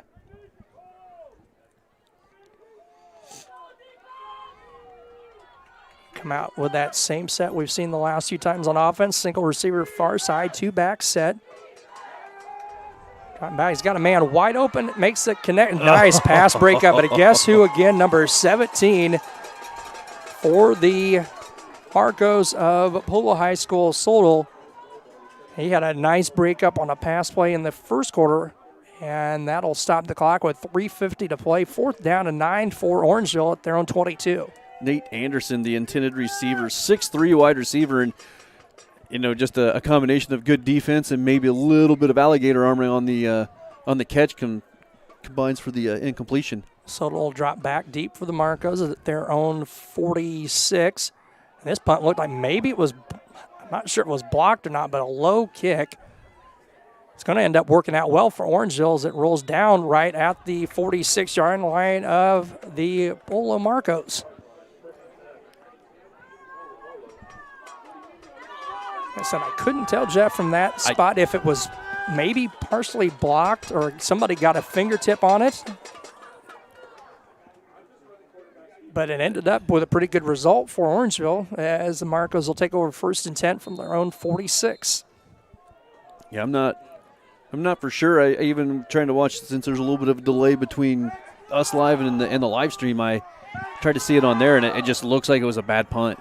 3:41 to go, first half. Orangeville on top, 7-0. Marcos 1st and 10 from their own 46. Meridian back at quarterback, hands off to Soto. And there's just nowhere to go for pretty much either side tonight outside of the touchdown run. That's going to be a loss of about a yard back to the 45, just short of the 45-yard line. Second down and 11 for the Marcos. 3:20 and counting here on the clock in the first half.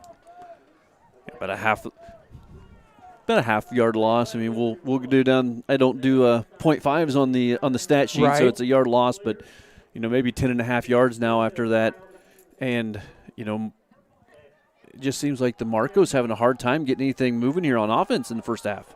2 receivers far side, single back set now in motion. Soto fake the handoff. Meridian's going to fire it out to the far side to number 20, Grenoble, and there's just nothing going on. No. That little screen, that's maybe back to they're going to mark it a little better than that. Gain of maybe 2 on the play. Yep. And set up a third down and long, 3rd and 9 for the Polo Marcos. 2:30 and counting here on the clock in the first half. So 3rd and long here for the Marcos. And, coming into this, we'd seen the scores for both of these teams, coming in. And, I mean, Polo was pretty much in the 60-point range almost every one of their games coming in. And a big decision time. We're going to get a timeout by Polo here with 2:13 to play in the first half. 3rd and 9 out of the break. We'll be back here in just a couple moments. We're always moving. Scratch that. We're always moving forward. But forward can sometimes look a little backwards. Or like circles. Or like nothing at all. But we never stop. We never stop. Because life never stops. It's hard to stop a train. I became a nurse practitioner because I wanted to do more, I wanted to learn more, actually have more hands-on individually with patients. The rewarding part for me is that I get to come to work and learn something new every single day. And welcome back here to April Zorn Stadium on the campus of Monmouth College as we've got 2:13 to play in the opening half. The 8-man state football championship, Orangeville on top, 7-0 over the Polo Marcos. Polo will have it 3rd down and 9 from their own 47-yard line. 2 receivers set in motion to Solo. And we're going to get a penalty flag, and I think this one's going to go on the Marcos probably for a false start. Or illegal shift. False start on the offense. So it'll be a repeat of 3rd down and 14. You know, before we went to that timeout, Chris, I was talking about the points. In the playoffs, Polo is averaging 59 points a game, and Orangeville averaging 46 points a game. And here we're sitting at a defensive battle at 7-0, about 2 minutes away from the end of the first half. Well, I got a second. We can tell you about our officials, Mike Clark, Tom Plaster, Dave Eberly, Scott Tolsky, and John Kester. Our officials for this 8-man state championship contest tonight. 3rd down and 14. They're calling it 2:09 to play for. And Pole's going to have to burn their last time out of the half here with 2:09 to go. Trailing 7-0. We're going to step aside and we'll be back here in just a couple moments. My MDH Sports Medicine and Rehabilitation does more than just tape ankles. They get us back on the court. My MDH Sports Medicine and Rehabilitation Helps me reach peak performance. In the weight room. Prepares me for competition. My MDH physical therapists and the fitness programs MDH offers help me on my road to recovery and improve my quality of life. Come see why MDH Sports Medicine and Rehabilitation was voted best of the best in McDonough County. Dry needling is where you insert a filiform needle into a muscle, a tendon, a ligament, sometimes a bone, and it promotes blood flow and circulation so that it heals that particular painful area. Back here on the campus of Monmouth College, 3rd down and 14 for the Polo Marcos. Braden going to fire. He's got a man open, well overshot his intended receiver, Sankey. And that'll stop the clock with 2:04 to go on a 4th down and 14 for the Polo Marcos. Yeah, I'm not even for sure how open he was when looked down the field. He had one guy, and he's, you know, within arm's reach of him, and another guy over the top of him, and that ball just oversailed everyone. So we'll see number 20. Noble back to punt for the Marcos. A low snap again. Good kick. Going to take a bounce and be picked up on the bounce at about the 25. Nice move to the near side. 30, 35, got the corner. He's got some room. One man to beat. Cuts it back and going to be brought down at the Polo 40-yard line.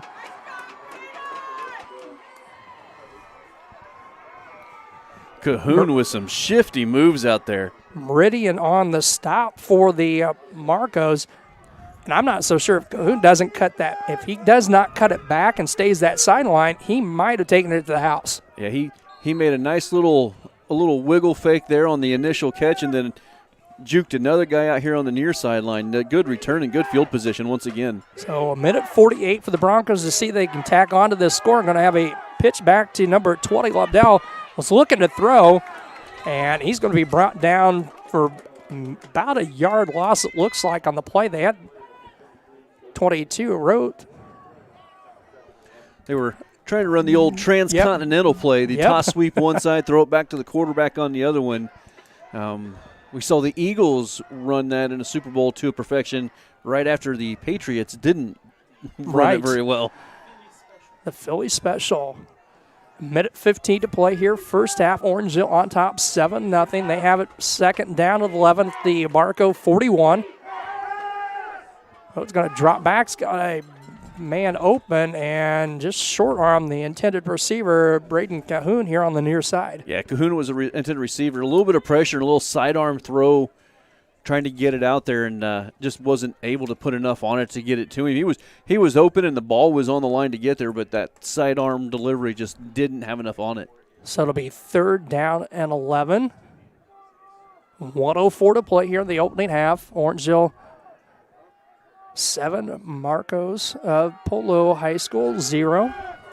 Single receiver, no, 2 receiver set to the far side, offset running back. Quick snap, rolling out, all sorts of pressure. Pass well off its mark. The intended receiver, closest man there was Nate Anderson, but he went back towards the middle of the field, and the pass went to the sidelines on the far side. Looked like Lobdell was underneath, and I couldn't tell if he fell down, but yeah, the ball landed about 7 yards away from, any other white jersey. So that'll stop the clock again with 59.6 seconds to play here in the first half. And the Broncos going to drop back to punt.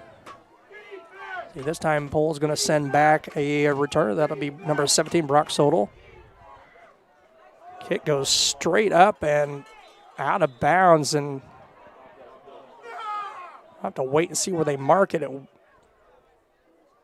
gonna say up close to the 35-yard line or thereabouts. That's where they're going to mark it, the 35. We got a shaken up player down for the Broncos. It's a 6-yard punt, and once again, kind of looked like it might have had someone got a piece of it, but I just think it was just a bad punt. And the shaking up Marco Blair, number 23, Kaden Webster, and he's going to come to the near sidelines. Under a minute to go here, Chris. Polo's got one more chance here to get something going. The ball's going to be on their own 35-yard line, and they have a mountain in front of them if they want to put some points on the board before the half. Right, no timeouts, of course, as they burned 2 on that last offensive series. So 1st and 10 for the Marcos at their own 35-yard line, trailing 7-0 to the Orangeville Broncos. 56 seconds to play first half. Ready, snap. And 2 receivers in the same area at 35. Sankey and 17, Sodal, and threw behind Sodal. Threw behind both of them. Yeah, they kind of crossed in the middle. I'm not sure who the pass was actually intended to, so the incomplete pass will stop the clock with 51.8 seconds to play. Second down and 10 for the Marcos of Polo High School. Ball at their own 35-yard line. On a chilly Friday night with a pretty stiff breeze out of the south. They're impressed with the turnout from both schools. Yeah, the biggest offensive play right now is a 35-yard scramble by the quarterback for the Marcos. 2 receivers far side. I'm going to send Sodal in motion. Fake the handoff to him and handoff to number 20, Noble, and he's got about 4 on the play. Clock continuing to tick down, 38 seconds to play. Marcos will get the football to start the second half as they did win the toss and deferred to the second half. Again, out of timeouts, and Polo really in no hurry to get to the line of scrimmage, Jeff, so maybe time for one more play as the clock ticking down at 22 seconds and continuing to roll down. Now they're kind of showing some urgency getting to the line of scrimmage. They have plenty of time for one play, though. 2 receivers near side, single back set, Meridian. Now Sodal in motion. Drop back, fake the pass, down to 3 seconds, and he's just going to throw it out of bounds at midfield, and that's going to be intentional grounding again as there was no Polo receiver anywhere within 10 to 12 yards of the play. Yeah, I think that's the thinking is I'm outside of the tackle box. I can just throw it away, but you still have to throw it in the vicinity of a receiver, I do believe, in high school. And the clock is just 1.8 seconds left. 4th down. The big thing about that penalty, Chris, it's the loss of down. So Yep. instead of it being 3rd down still, it is going to go back to it'll go ahead and be a 4th down now with, like you said, 1.8 seconds left. As they're marking off the yardage back to about the 31-yard line.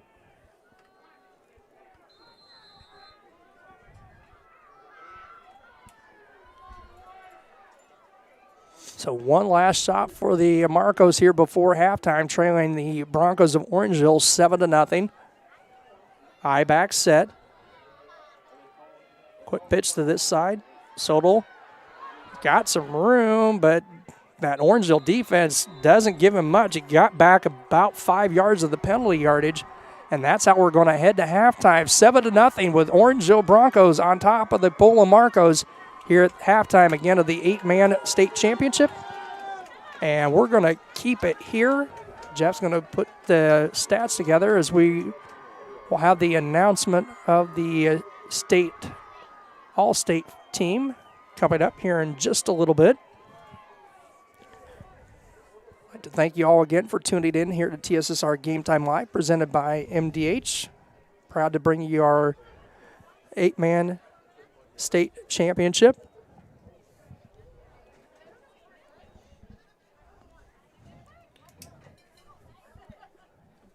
Again, halftime here at Monmouth College, 7-0 Orangeville.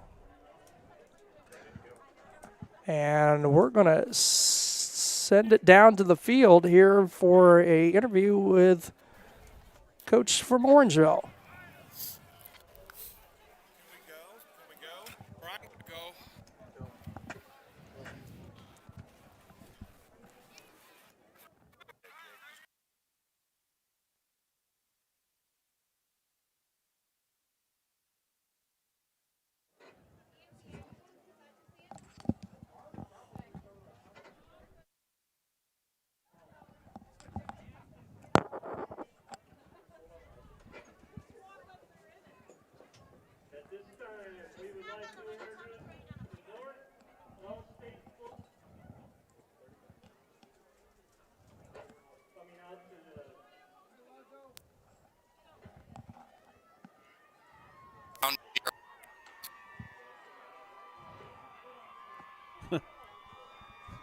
Just no audio on that.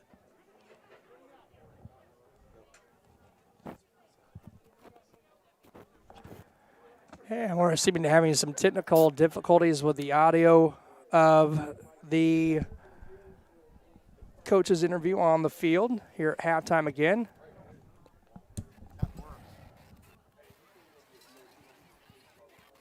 As we are halftime again, here as we're getting the announcement of the 8-man all-state team.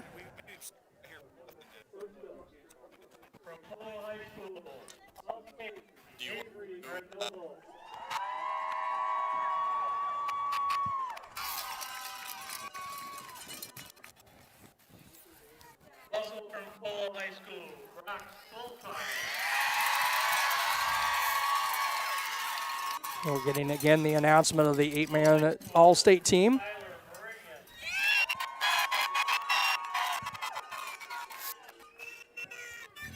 From Orangeville High School, Ryan Guy.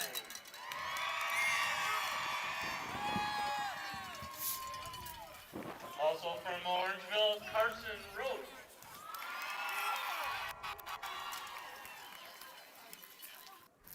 From Orangeville High School, Gunnar Lobdell.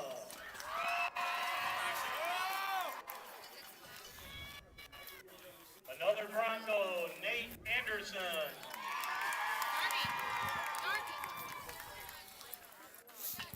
And also from Orangeville, Jared Studi.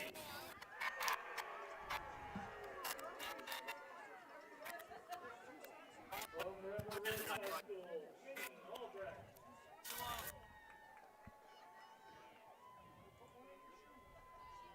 From Milledgeville High School, Bryce Levitt.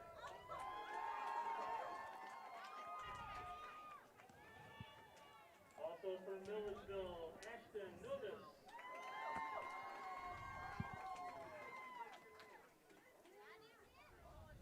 From Amboy High School, Brennan Blaine.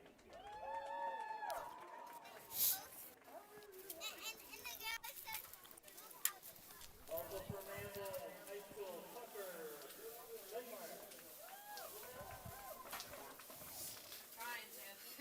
From River Ridge High School, Bryson Fry. From Peoria Heights, Connor Barnes.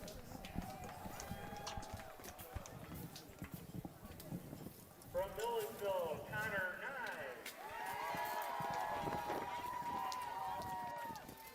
And from Hiawatha, Paul Brantley. Let's give our North Team All-Association, All-State players.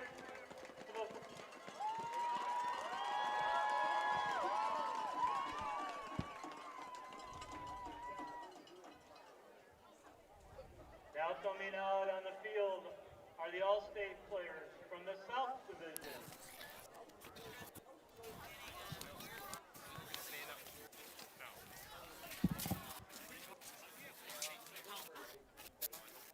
First up, from Decatur Lutheran, Leighton Miller.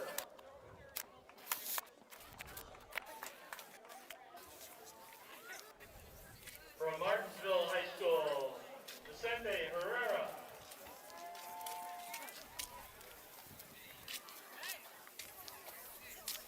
Also from Martinsville.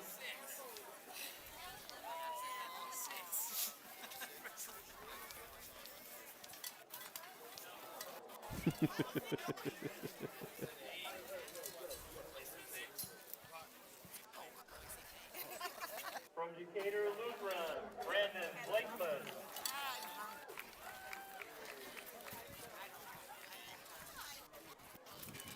Also from Decatur Lutheran, Gannon Hartman.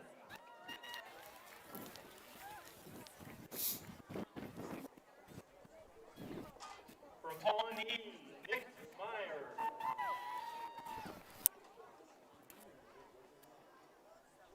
From Martinsville, Sebastian Herrera.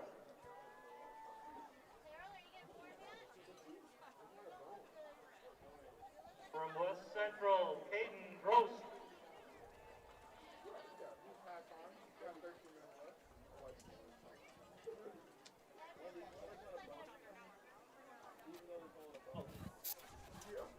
No.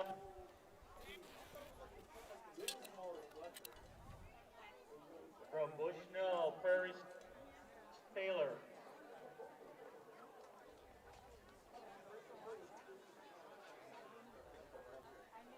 Decatur Lutheran.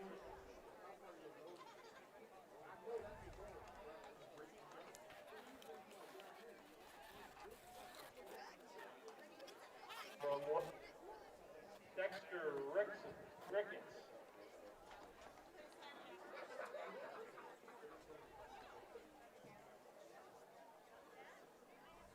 From Pawnee, Lucas Resnick.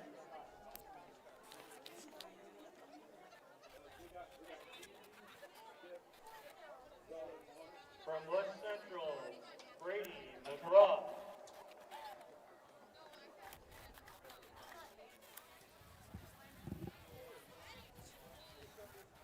From Pawnee, Colin McElroy.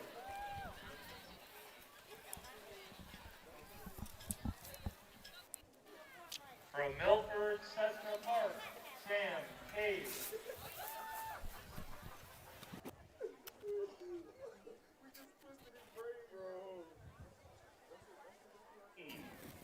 From Pawn, Bryce Kaiser.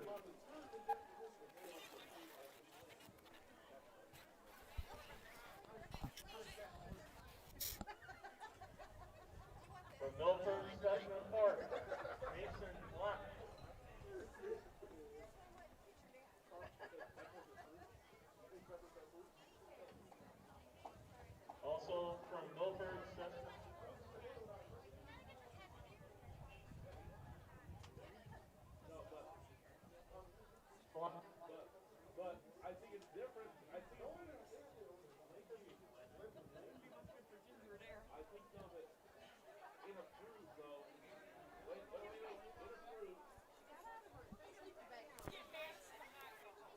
That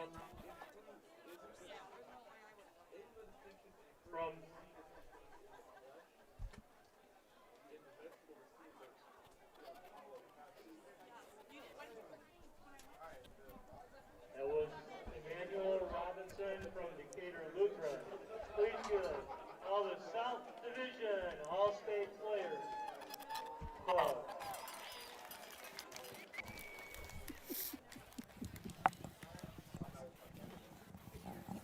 And that was the announcement of our North and South All-State teams here at halftime of the state championship game. The Orangeville Broncos on top of the Polo Marcos, 7-0. And Jeff, I know there wasn't a lot of offense there. Looks like you've got the halftime numbers for both squads ready to go.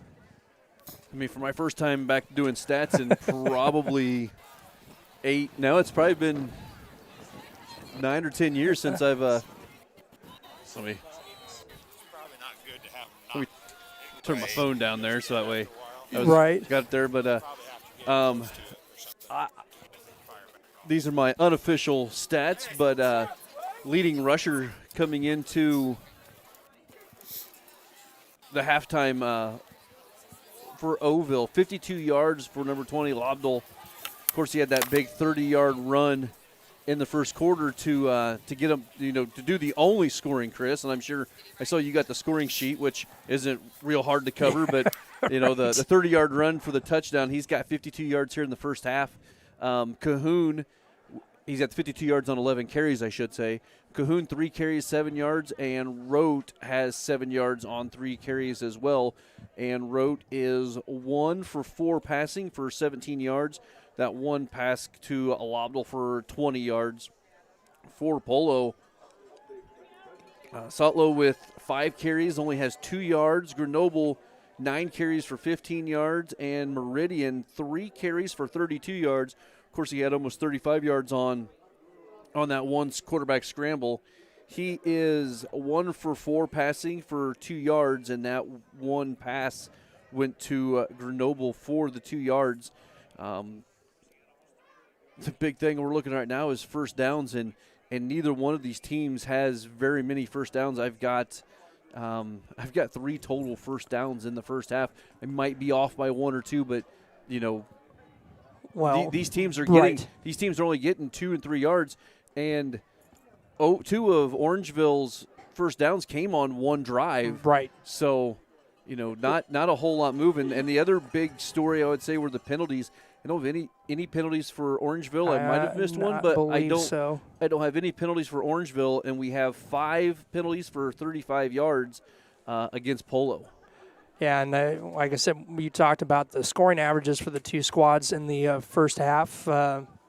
Didn't expect 7-0, and we didn't expect that few of first downs. No, like I said, both these teams averaging Polo averaging just under 60 points a contest in the playoffs, and Orangeville averaging 46 points a contest in the playoffs, and we're sitting at a 7-0 score here at halftime. Well, we've got Bushel Prairie City head football coach David Rodis up here at halftime, and Coach.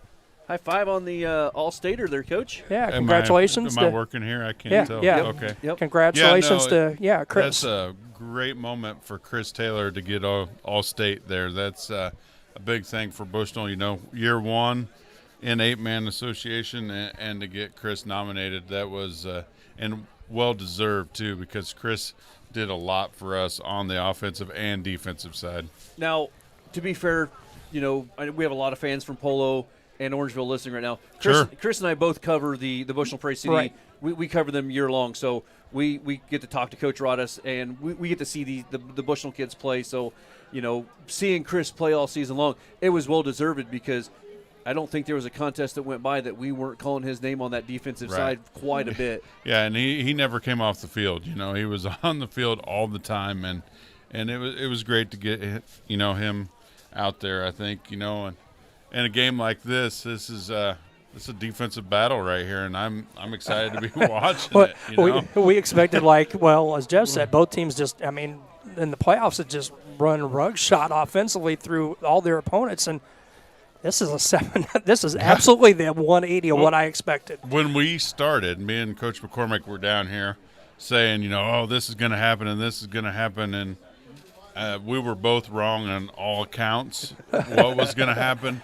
And this is an exciting game for, you know, the 8-man association to have this kind of game to end the season is pretty nice. Well, my question for you, Coach, is as you just brought up Coach McCormick, you guys were standing down at the end of the – I don't know if you still are. Yeah, we're still the same spot. So if you guys are down there, and I know you two, I think, well enough. I've been with you guys the last 15 years. Right. What are you two both down there saying? If you were Orangeville or if you were Polo, what are you seeing that maybe one could take advantage of the other?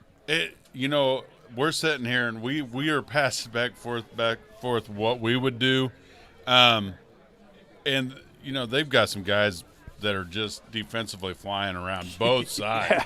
Right. The only thing that we were talking about is maybe some passing first and second down, and they're trying it, but it's so cold, and I don't know if they're either one of them are really throwing teams. They're struggling trying to get the ball off throwing. I don't know, but I'm guessing they had some guys open there at the end.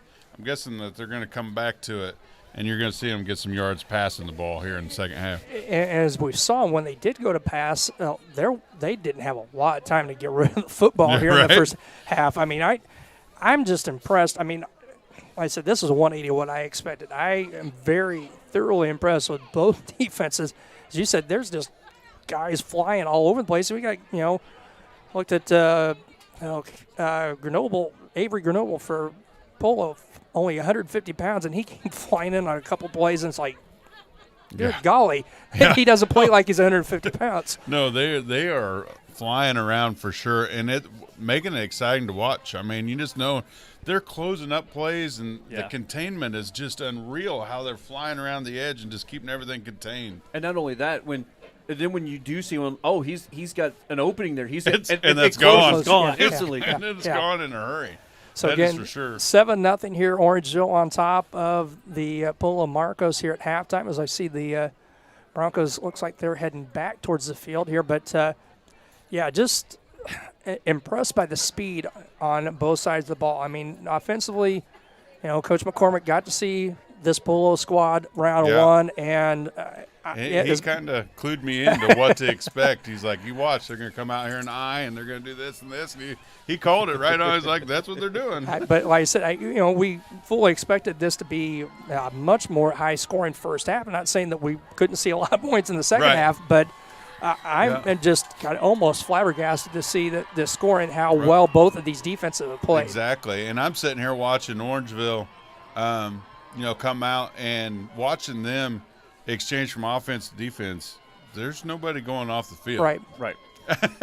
And to have a team like that, and doing so well defensively, man, I'm kudos to them, and going against a Polo team who's been here before and has won this thing. I know we didn't have it last year, unfortunately, but the year before is when they won it, correct? Yes, they're defending, I guess, the de facto defending state champions from 2019. But just impressed by both. Like I said, I just can't say it enough. The defensive play on both sides of the ball and the speed, the closing speed. Like Jeff said, there were a couple of times I thought, okay, there's some open field maybe, and both sides of the ball just doing a fantastic job of closing in on plays here in the first half. Yeah, no, and I am telling you, I am super impressed. Well, as you can hear the fans right now, the fans for both sides, there's a big group of people here for two small school football teams, Yeah, and it's not exactly a real short drive to either one of these schools, as we know, going up to Milledgeville, and of course West Prairie Southeastern going up to Polo to start the playoffs. But and it's not a warm night. No, it's not. And they're all out there in it. Yeah. So, well, Coach, we appreciate you coming up here at halftime, giving us some insight what you and Coach McCormick saw. Sure. And I appreciate you guys having us in here. We're having a good time, and we know it's a little cold, but we're dressed for it. We're pretty smart on this deal. I know what you said. Mac, I'll be back in a minute. I'm going to go in there and get warm. Do halftime. Actually, I just said I'm going to go do my part, and I'll be back. I'm enjoying it out there. It's exciting. and I look forward to a good second half. So thanks for having me on, and appreciate what you guys do. Thanks, Coach. Appreciate it. Coach David Rodas from Bristol Prairie City, as Jeff said, this whole TSSR Game Time Live, we follow Bristol Prairie City. And My MDH Sports Medicine and Rehabilitation does more than just tape ankles. They get us back on the court. My MDH Sports Medicine and Rehabilitation helps me reach peak performance in the weight room. Prepares me for competition. My MDH physical therapists and the fitness programs MDH offers help me on my road to recovery and improve my quality of life. Come see why MDH Sports Medicine and Rehabilitation was voted best of the best in McDonough County. We're always moving. Scratch that. We're always moving forward. But forward can sometimes look a little backwards. Or like circles. Or like nothing at all. But we never stop. We never stop because life never stops. It's hard to stop a train. And back here at Monmouth College, halftime here at the 8-man state championship, 7-0 lead for the Orangeville Broncos.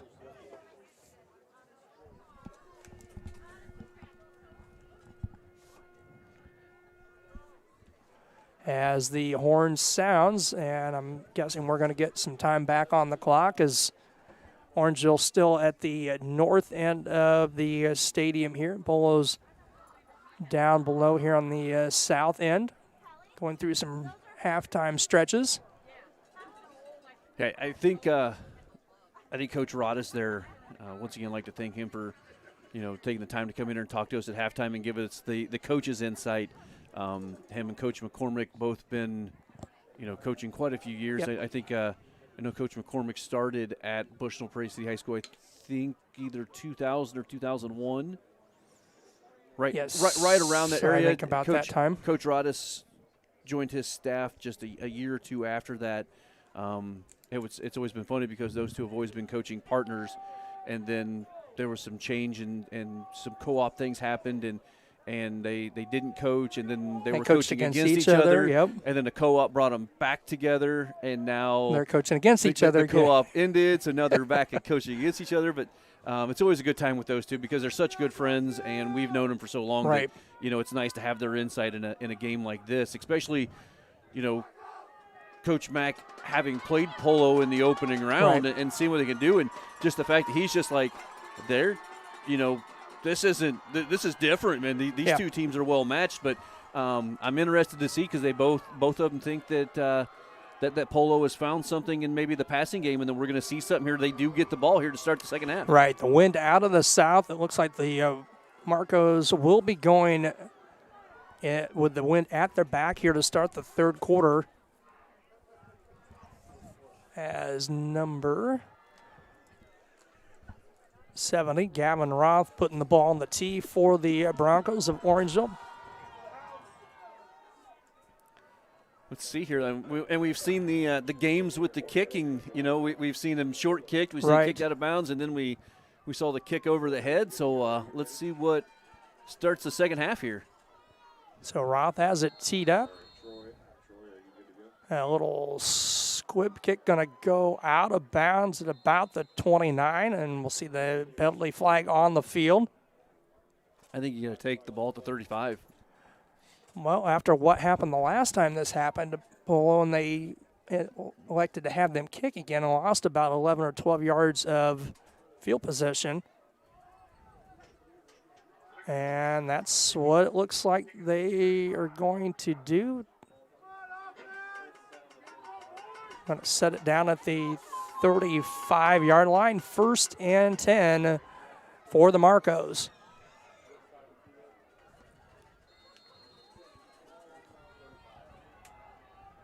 Polo going to come out with a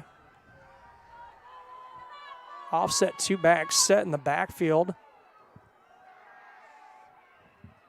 And the snap on a keeper. That was, I believe, number 20 on the carry. So that's a direct snap to Grenoble. I see Meridian here on the sideline for Polo to start this third quarter. So a gain of 1 second and 9. 11:30 to play here. Third quarter, just underway in the second half. 7-0 lead again for the Broncos of Orangeville. Again, kind of an offset to back set shotgun formation. Low snap, and Grenoble just going to fall on it back of the 30. A loss of 6 on the play. It's going to set up another 3rd and long for the Marcos. 3rd and 15, we'll call it. Ball back at their own 30-yard line.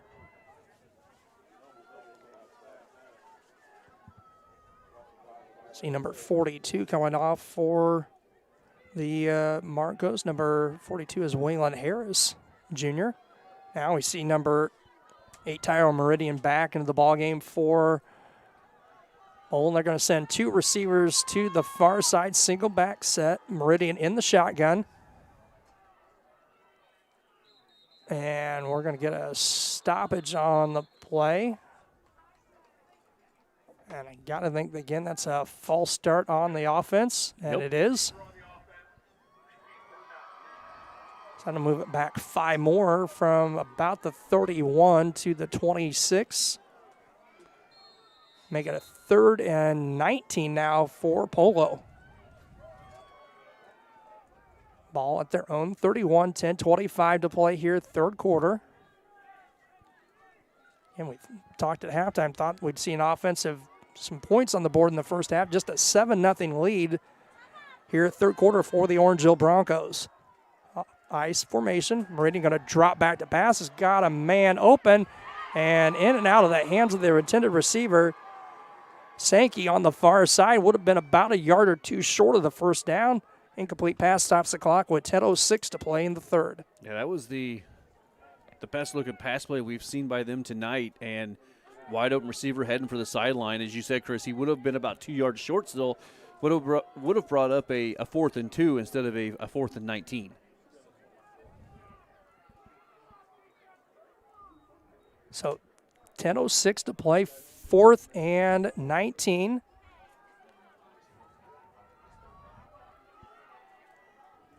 As Marco is going to punt it away, a line drive kick, going to bounce and be fielded at about the 48. Got some room. That's number 3, Cahoon, and he's going to get across the 40 down to about the 37-yard line in Marco territory.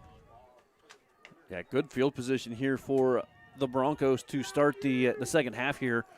Up 7-0, and like their coach said at the beginning of the game, he felt that they were the underdog, and right now the underdog's coming out on top. 1st and 10 for the Broncos. 9:54 to play here, third quarter. I send a receiver near side, 2-back set. Quick pitch. Abdel, he's going to get the corner on the near side. Going to be run out of bounds at about the 31-yard line. Looks like a gain of about 6 on first down.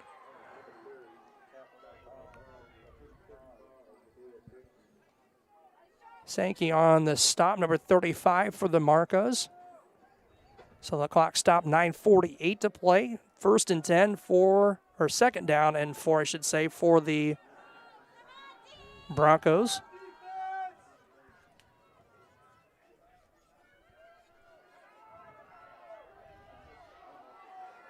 Single receiver, far side.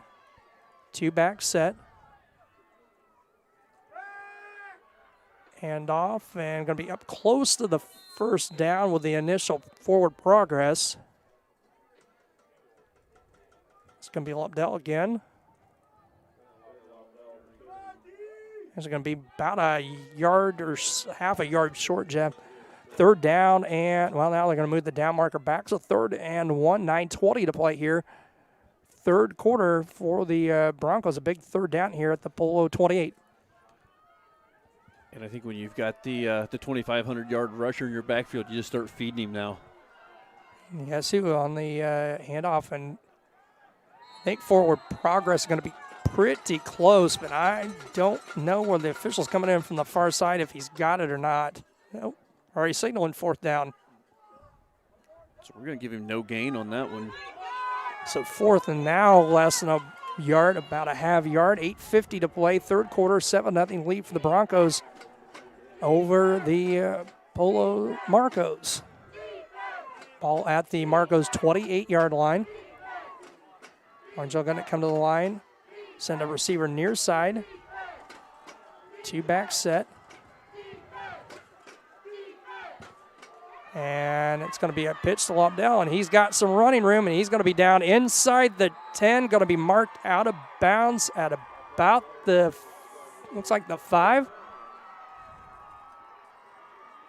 So it'll be first and goal for the Broncos. 23-yard gain on the play.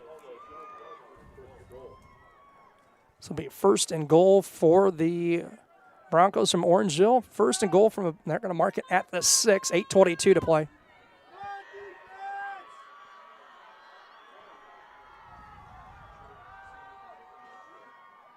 Quick pitch to Lobdell. Penalty flag on the play. He's going to gain about 3 on the play. It looks like down to just about the 3-yard line. I think we may get the first penalty tonight on the Broncos on a hold. Yeah, usually where that's thrown and who's thrown it, and that's where it is. It's going to be a hold, and that's going to move him back to the 15. And that is the penalty call. So it'll be a second down and second and 11.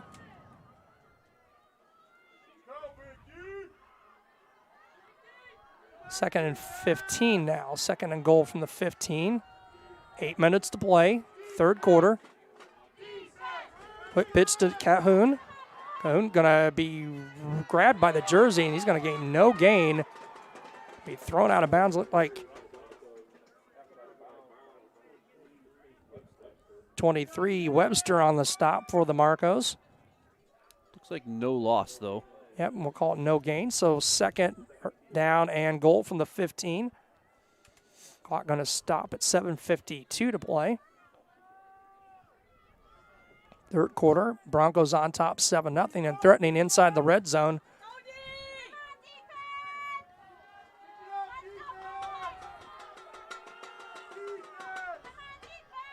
Going to send a receiver far side, 2-back set. Looked like some confusion was going to be in the handoff to Lobdell up the middle.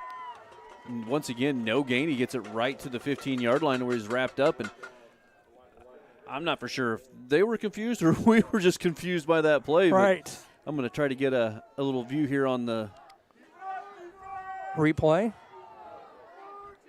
7:25 to go, third quarter. Now third and goal for the Broncos at the Polo 15. Nope, it was just that was the way they're designed to kind of maybe make it look like it was some confusion. Yep. Single receiver far side. Quick pitch to Lobdell on the sweep. He's going to get the corner across at 10. Going to be marked out of bounds back at about where the drive started. About the 5. For the penalty, about the 5-yard line. So gain of 6. And that's going to bring up a fourth and goal from the 5 for the Orangeville Broncos.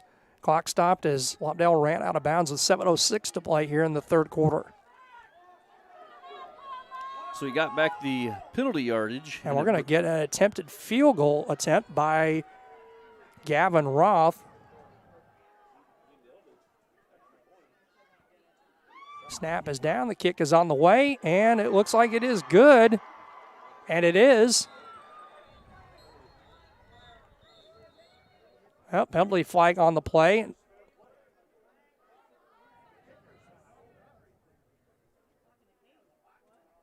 Be about a 22-yard field goal, I believe, unofficially.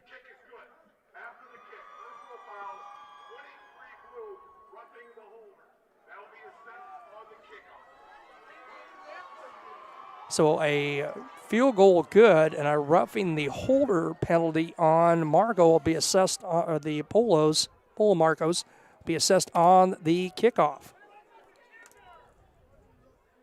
So a 22-yard field goal makes it a 10-0 lead, and we're going to step aside and we'll be back here in just a moment. My MDH Sports Medicine and Rehabilitation does more than just tape ankles. They get us back on the court. My MDH Sports Medicine and Rehabilitation Helped me reach peak performance. In the weight room. Prepares me for competition. My MDH physical therapists and the fitness programs MDH offers help me on my road to recovery and improve my quality of life. Come see why MDH Sports Medicine and Rehabilitation was voted best of the best in McDonough County. And back here at Monmouth College, 10-0. The score on the good field goal by the Broncos. 7:03 to play here in the third quarter. You know, with the way this game's been defensively, that 10-point lead may be. Okay, so a little clarification. The penalty is actually going to be half the distance to the goal, and it'll be 1st and 10. So they're taking the field goal off the board.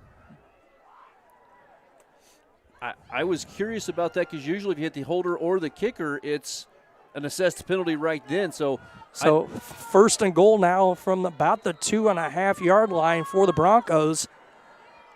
Receiver far side, quick pitch to Lobdell. Gets the corner. Another penalty flag flies in. Lobdell going to be short of the goal line. They're going to get another hold. They are going to get a holding penalty on the Broncos, so move it back. A crazy set of plays here with the roughing the holder, or a couple holds. It'll be a 1st and goal, but now 1st and goal from about the 13. Yep. 6:58 to play. So no penalties in the first half. 2 here down in the red zone now for 25 yards. Quick handoff to Lobdell, and he just has his feet undercut and lucky to get it back to the yard. Well, going to gain 2 as he fell forward on the play. So 2nd and goal from about the 11, 6:45 to play here. Third quarter, Broncos on top of the Marcos, 7-0.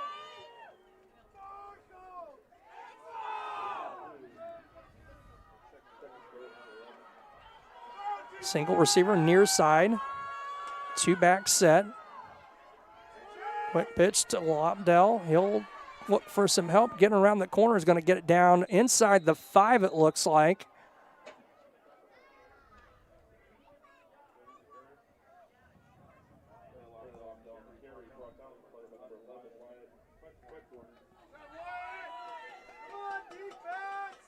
Going to be a 3rd and goal from the 4. That 6-yard carry will put Lobdell up over 100 yards. 19 carries, 102 yards. And as of right now, he has the only score of the contest. Clock down to 5:45, counting here in the third quarter. Single receiver far side. Send Cahoon in motion. And away from the play late, as it looked like Roth took a late hit at one of the Marco players, and that's going to be an unsportsmanlike penalty on Orangeville.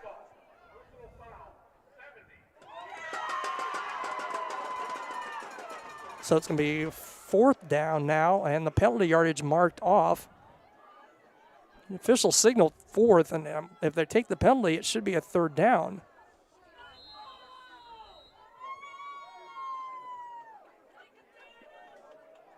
Down marker and it says 4th. Scoreboard still says 3rd. Ball all the way back to about the 18. Dead ball, personal foul. So yep. Lost it down. All right, we're going to see Roth again. This one from the 17, 27, 34-yard field goal. Little snap. Kick is down. It's going to be just short. Just not enough leg, so the missed field goal off the board, and the Marcos will take over 1st and 10. You know, this is something that you and I have talked about for years covering games, is how bad penalties can kill you. And when you're down 1st and goal on the 3-yard line, you get a holding penalty. You get it back up there again, you kick a field goal, you get a penalty, helps you out. You get another holding penalty that moves you back away from it, and then an unsportsmanlike conduct penalty that moves you all the way back, moves you back 15 more yards. those are drive killers. As the Marcos will come out 1st and 10 from their own 20-yard line, 5:03 to play. I formation. Not much there on the carry. Number 20, Grenoble, going to pick up maybe a yard.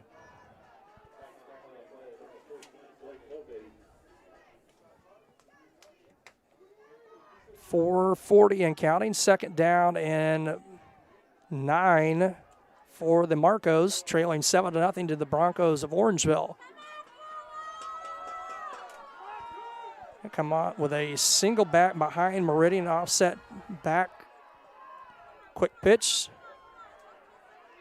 At Grenoble again, number 20, and still moving the pile. Is going to get it across the 25 to about the 26-yard line. A nice run of about 6. Yeah, there he just got in behind some of those big blockers and just followed them up the hole, and with some pushing from behind was able to get that nice gain, bring up a manageable 3rd down. So a 3rd down and about 4 for the Marcos. The ball at the Polo 26. Need to get it up across the 30 for the 1st down. 3:40 and counting here, 3rd quarter. Orangeville 7, Polo 0. Single back set, shotgun formation, direct snap. Grenoble, and he's got a lot of room, and he's got one man that might be able to catch him from the backside. He's across the 30, the 20. 15, 10 is going to be knocked out of bounds inside the 10 at about the 8-yard line, it looks like.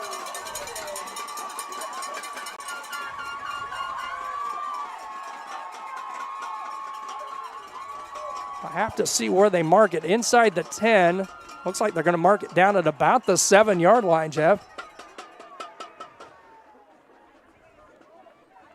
Yeah, and I was talking to the coach of the Marcos right before the game started, and he said that, it's smash mouth running the ball, and he said he wouldn't change anything even though they were down 7, coming back into this one, and there's a big play, and you can see it's just from that smash mouth ball again.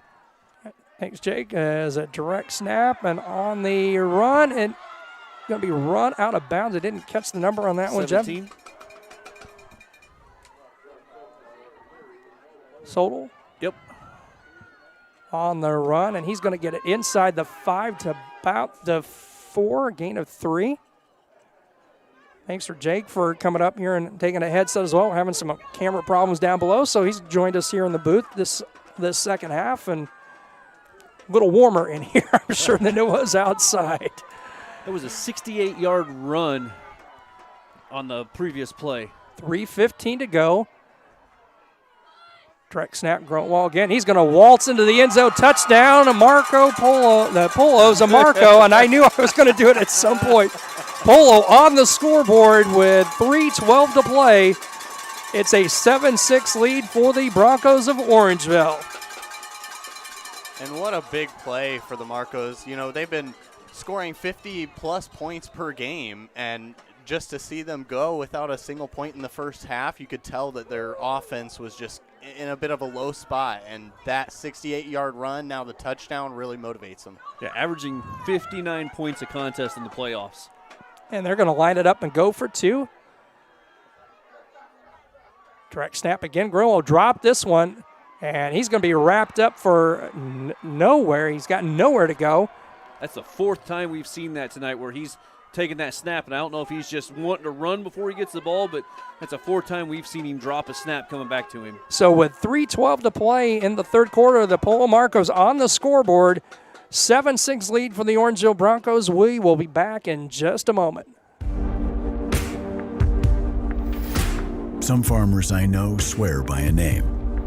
Say they'd never operate anything else.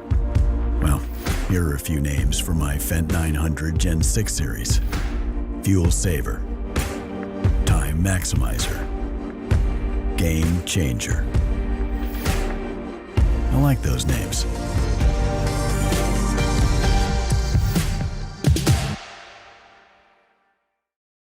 And we are back here at Monmouth College as the Marcos of Polo High School get on the scoreboard, take the goose egg off. 7-6 lead for Orangeville.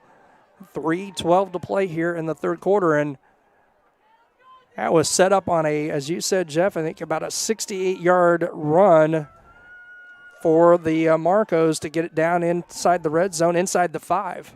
Yeah, and I know it's now a 1-point contest, but how big are those penalties now coming back against Orangeville? I mean, that took was at least 3 points off the board. They had the field goal. Went from a 10-point lead to a 1-point lead.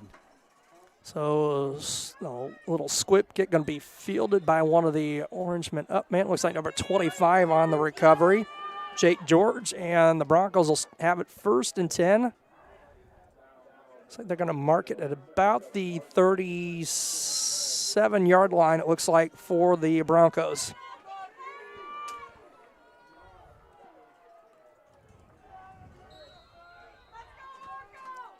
Yeah, I'd love to touch back on those penalties. I was talking to Coach Meyer at halftime, and he was saying they needed to reduce a lot of those mistakes that they were making, and those penalties are that. And some confusion, broken play in the backfield as Lobdell's going to, it looks like they got the quarterback and running backs, they got all kind of tangled up there on the snap. Yeah, what it looked like is they were trying to run a counter back the other way, and some feet got tangled up with the trip. I'm going to throw it back to the old trusty binoculars here that I'm using. I got it right on there, and looking at the replay here, even as the quarterback, it actually looks like he got stepped on as he was coming back. I say replay, and I'm actually watching. You guys are seeing live. So loss of a yard on the play, 2nd down and 11. Quick pitch near side to Lobdell, and he's breaking some tackles. And going to be out close to 1st down. Almost broke that one. I think one more step or two, and he might have broken that one for an even bigger gain, but enough for the 1st down, a gain of 11.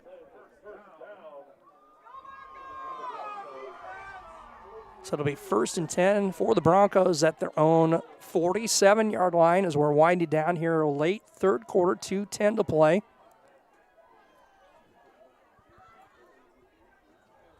Again, Orangeville leading by 1, 7-6.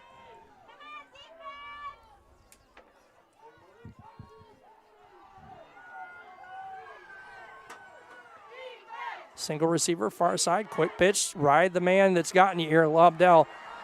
And he's across the 40 in Polo territory, down at about the 38-yard line. Got a gain of 15 there for him. So another 1st down for the Broncos is down to a minute 35 on the clock, third quarter. Orangeville hanging on to a 1-point lead. It's his 23rd carry of the contest. Single receiver near side. This time going to be a pitch to, I think, 17, 27 on the carry. Joey Tom. He's going to gain a couple on the play. Webster on the stop. 23 for the Marcos. Clock now under a minute to play, 55 seconds and counting. Single receiver, far side. Quick pitch, far side to Lobdell. Trying to get the corner turned, and it's going to be wrapped up right at about the line of scrimmage. It looks like maybe got it down to about the 35-yard line. Yeah, that time the Marcos were able to seal that end and make him turn it back in. They were able to get that pursuit outside, and once he came back inside, there was more blue jerseys on the coverage coming in and stopped him for a short gain of 1. Clock down to 22 seconds now here in the third quarter. Be a 3rd down and 7 for the Broncos, who look to be in no hurry, and I'm not sure we're going to get another play here before the end of the quarter. Clock down to 8 seconds, 7. Both teams going to start walking to the sideline, so that will put a wraps on 3 quarters here of the 8-man state championship. It is the Orangeville Broncos 7, the Polo Marcos 6. We'll be back here in just a moment. At Country Financial, we enjoy serving the community in which we live, big or small. I love living in the Blandonsville area. It's where I grew up, went to school, and decided to raise my family. I never had a desire to live or work anywhere other than in a small town. I feel lucky to help my longtime friends and neighbors with their insurance needs. It's like working with family every day. I'm Brett Powell, your local country financial representative, whose door is always open to work with you. I became a nurse practitioner because I wanted to do more, I wanted to learn more, actually have more hands-on individually with patients. The rewarding part for me is that I get to come to work and learn something new every single day. And welcome back here to April Zorn Stadium on the campus of Monmouth College.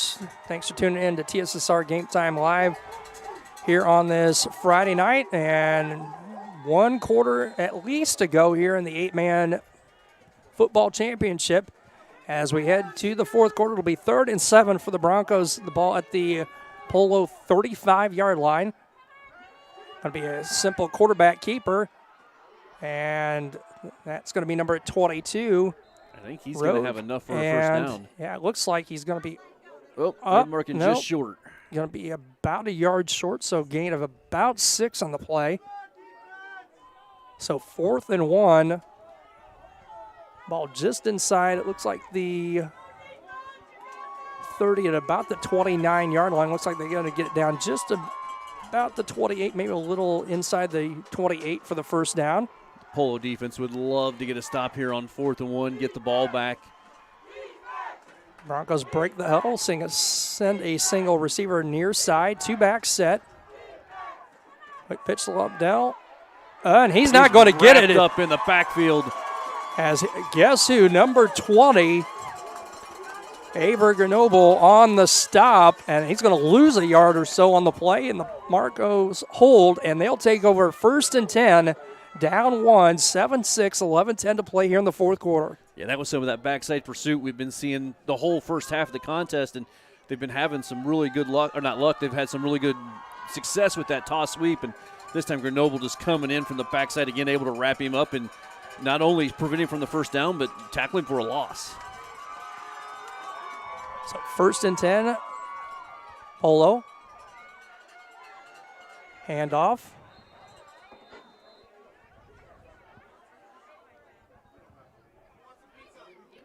Is that number 17 on the carry, yep. Soto. Kenny, how was it? How's it pronounced? Sotlo. Okay. That's what they told. We apologize for the mispronunciation the whole previous game. Right. 10:35 to play. First or second down and about 8. A bad snap.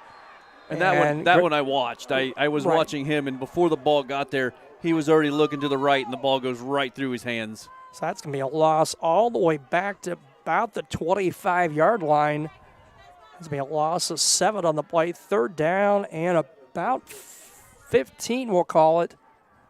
Ball back at the 25. Got to get just, looks like the first down marker just short of the 40 on the far side. So we'll call it 3rd down at 15. 10 minutes to play here in the fourth quarter. This 8-man state championship. Orangeville on top, 7-6.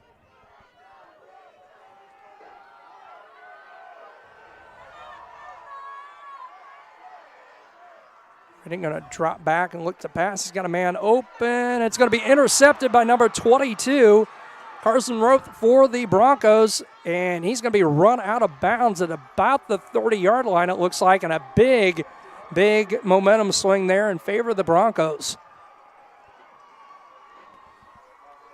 Going to mark it actually inside the 30 at about the 29. Yeah, as you said, he had a receiver with a step, but he just underthrew him, and Rote was able to come up over the top and intercept that. That was Sankey, the intended receiver. And, Jeff, the other problem is throwing into what is a pretty stiff breeze out of the south right now. So Orangeville will take over on the interception. 1st and 10 from the Polo 29-yard line. Single receiver, far side. I sent Lobdell in motion. Hand off to number 14. The ball's out, and Polo is on the football, and will take it right back. Guess who? Number 20. Avery Grenoble is doing everything for the Marcos tonight, and he has turned the tide again, and the Marcos of Polo High School are going to have it 1st and 10 from their own 28-yard line. And I think the carry was number 14. I thought I saw Blake Fulgate on the carry, his first carry of the night, and now the Marcos with a chance to try and get in front here with 9.5 to play.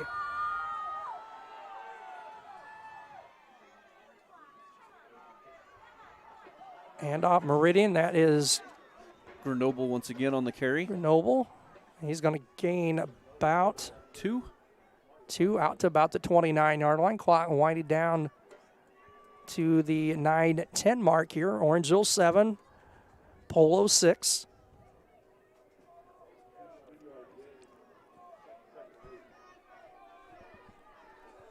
And Broncos really needed to capitalize on that last drive, but honestly, we see here it's going to make it a lot more exciting down to the wire with the Marcos. Quick pitch to Grenoble, and won't get turned up the field on the far side. We got a penalty flag again and a hold on the Marcos. It looks like the preliminary signal. Yeah, it looked like Grenoble was able to get one on the play, but the penalty is going to, I think the penalty is going to make it end up being a second and about 22. Looks like they're going to mark it inside the 20 at about the 18. 8:48 to play here in the fourth quarter. Orangeville 7, again, Polo 6.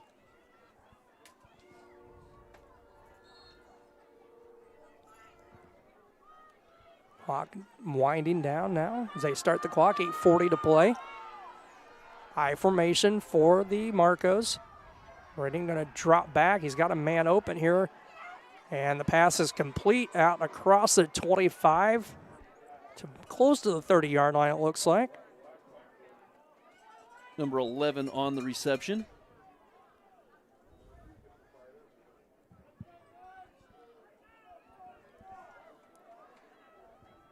Going to mark it at the 25-yard line, it looks like. So third down and about 12. Clock at 8 minutes to play here in the fourth quarter. 7-6 lead for Orangeville. High formation.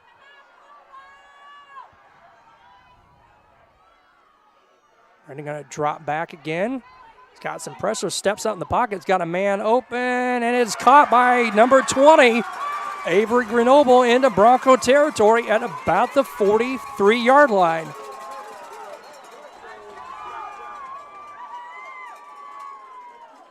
Mark it actually back at the 44. 32-yard pass completion. Good job by Meridian on that play of getting out of that pressure and finding a little bit of leg room to actually step and throw. And a great catch by number 20, Avery Grenoble, puts the Marcos in Bronco territory. We really saw the concentration there even after the pressure came, kept his composure and made a great throw, and that's a big gain. 7:15 and counting here, fourth quarter. 1st and 10 for the Marcos. Hand off, Meridian, Soltal, and he's going to be wrapped up and lose about 4 yards or more on that play. And trying to run that inside reverse, and I think when the first guy actually fell off of him, he was a little confused because he just stopped his feet, and then Big 79 came in and cleaned it up. Loss of, actually, we'll call it a loss of 3, so 2nd and 13, 6:45 to play. Broncos of Orangeville on top again by 1, 7-6.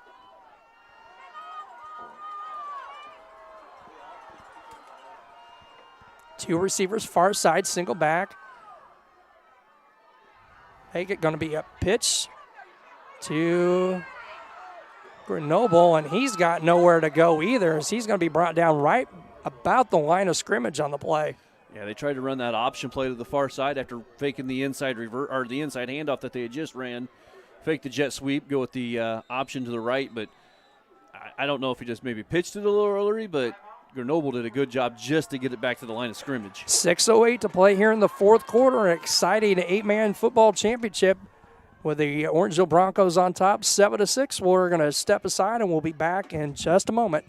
MDH has committed to having a top-notch OB-GYN unit. The new facility, the Dolores Cater Schweitzer Women's Center, this is a quality facility that the patients need to match the quality of care. And then we also have a new clinic, which is state-of-the-art.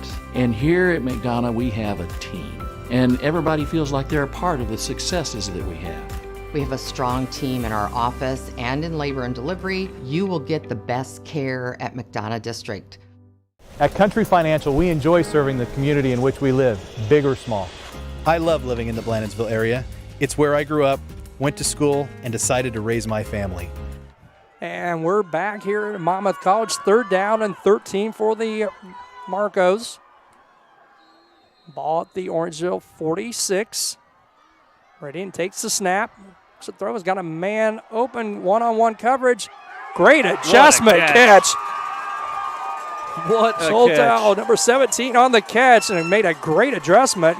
Just a great catch. Good coverage down there by Orangeville Carson Road. And it's going to be 1st and 10 for the Marcos at the Orangeville 15-yard line. 31-yard completion on that one.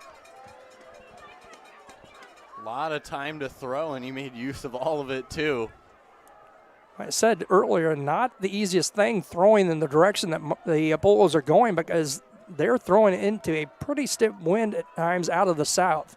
You know, you said he had an open receiver. Just watching the video here in front of me, he wasn't open. He just made a good offensive play. 5:25 to play. 1st and 10 for the Marcos.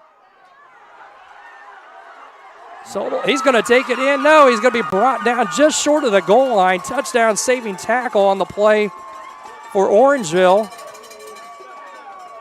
by number 25. Jake George. A little change of things up there. They've been doing the direct snaps with Grenoble. That time they was Sutlow, they bring it in. And he's able to pick his way through. And as you said, a touchdown saving tackle at the 1-yard line. They're going to mark it at the 2, under 5 to play, 4:55 and counting. 1st and goal for the Marcos at the Orangeville 2-yard line. Meridian handoff, number 20. It's diving into the end zone. Grenoble touchdown for the Marcos. 4:47 to play here in the 4th quarter. It makes it a 12-7 lead for Polo. A little history lesson I heard earlier when we were standing out there during the pregame. The last time these two teams met, the Orangeville had a 16-point lead, and Polo came back and won that contest and actually made them state eligible for the 11-man football, made them eligible for the playoffs that year. I don't remember how many. I think I couldn't tell you how many years ago. I just heard that. So the last time these two teams met, it was a contest much like this one. High formation out of the 2-point conversion. Meridian going to roll out, breaks one tackle, fires the end zone, incomplete. The intended receiver was number 35, Sankey, and that makes it a 12-7 game. Polo taking their first lead of the night with 4:47 to play. We'll be back here to Monmouth College in just a moment. At Country Financial, we enjoy serving the community in which we live, big or small. I love living in the Blandensville area. It's where I grew up, went to school, and decided to raise my family. I never had a desire to live or work anywhere other than in a small town. I feel lucky to help my longtime friends and neighbors with their insurance needs. It's like working with family every day. I'm Brett Powell, your local Country Financial representative, whose door is always open to work with you. I chose physical therapy because I knew I wanted to be in the healthcare field. I wanted to be able to help patients in some way related to more in depth. We get to know our patients, and that's really what kind of sets us apart. Back here at Monmouth College, 8-man championship, an exciting one. 4:47 to go. Polo on top, 12-7. They will kick it off to the Broncos, and we got a barn burner, a little squib kick, going to finally be fallen on by number 27 for the Broncos. Joey Tom at about the 39-yard line. That's where the Broncos will start 1st and 10, just a second off the clock on that kick. Yeah, Orangeville's been playing with the lead since pretty much halfway through the 1st quarter. This is their first time here where they actually have to put things together. They can't just use clock and try to get yardage. Right. They have to get the end zone here. All 3 timeouts are both squads. Hand off to number 17, I believe. 10? Gavin Kent, 17. Nope, number 10. Number 10, okay, my bad. Nate Anderson on the carry.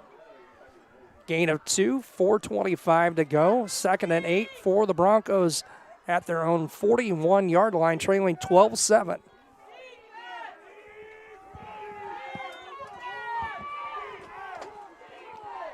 Single receiver, far side, 2-back set.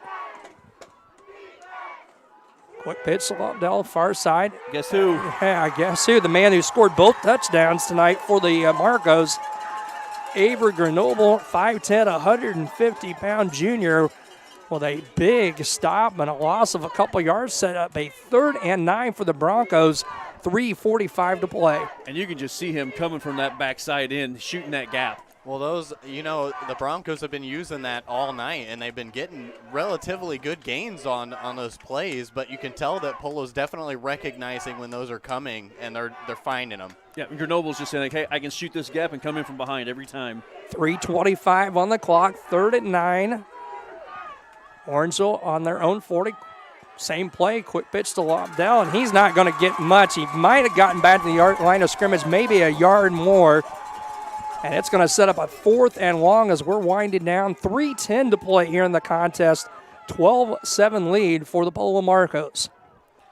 Yeah, I'm not for sure on that one. I mean, you just ran that play and you got nothing out of it, and you go right back to it. I know sometimes, the whole, well, they're not expecting us to run it right back again, right. But they've showed now the last 3 times they're stopping that play now. So 4th and 8.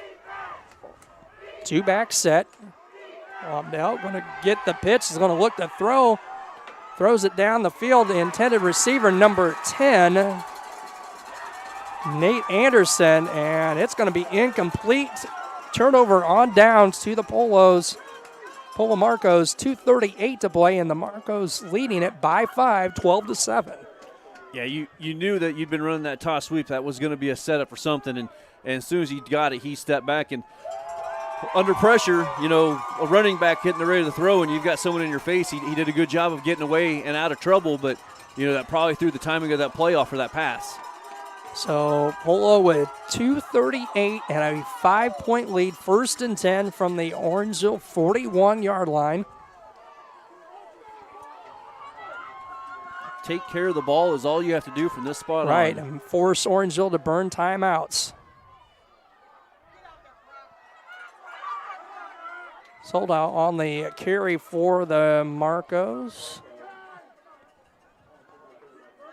Gain of 2, and we're going to get our timeout by the Broncos there first. 2:29 to go, 4th quarter. 12-7 lead for Polo over the Orangeville Broncos. We'll be back in just a moment. I chose physical therapy because I knew I wanted to be in the healthcare field. I wanted to be able to help patients in some way related to more in depth. We get to know our patients, and that's really what kind of sets us apart.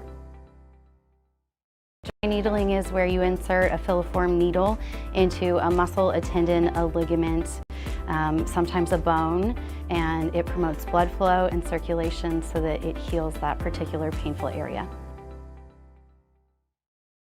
I became a nurse practitioner because I wanted to do more, I wanted to learn more, actually have more hands-on individually with patients. The rewarding part for me is that I get to come to work and learn something new every single day.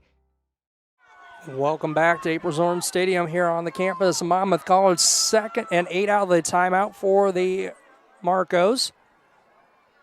Direct snap to Soldal. Penalty flags all over the place, and we're going to get a holding penalty on the play. Clock stopped with 2:22 to go. That is going to be a hold. That was pretty obvious. He saw a lot of flags coming in at about the same time. That's going to be a spot foul from just inside the 40. Yeah, the one flag was a yard short from where it happened. The other one was about a yard too far. So they split the difference? Split the difference, mark it back 10 yards. It'll be 2nd and 18 from about midfield. It's about 2nd and just we'll call it 19, yeah, because the down marker's at the 31. Clock continuing to wind down. We're at 2:05 to play. 2nd and 20. Soltau going to get it and stay in bounds. That's key. Yep. Brought down after a gain of about 4. Minute 50 to go on the clock. I'm a little surprised that Orangeville's not taking some timeouts here as the clock continues to wind down. A minute 45 to go. End up giving him a gain of about 5 on that one as he got it up to the 46-yard line from the 49-yard line of Polo to the 46-yard line of Orangeville. And you're right, Chris, 126 and counting here in the contest. And Orangeville not taking any timeouts here. Well, they used one earlier, so they may only have one left. They've got 2 left. Nobody, at least what the scoreboard says is 2. I think you might be right. I think they did take one earlier. One earlier in the contest, so now Polo going to wind down till about the end of the play clock, and they're going to take a timeout. So a minute 12 to play, 12-7 lead for Polo. We'll step aside for a quick break and be right back here in just a moment. Some farmers I know swear by a name. Say they'd never operate anything else. Well, here are a few names for my Fendt 900 Gen 6 series. Fuel Saver. Time Maximizer. Game Changer. I like those names.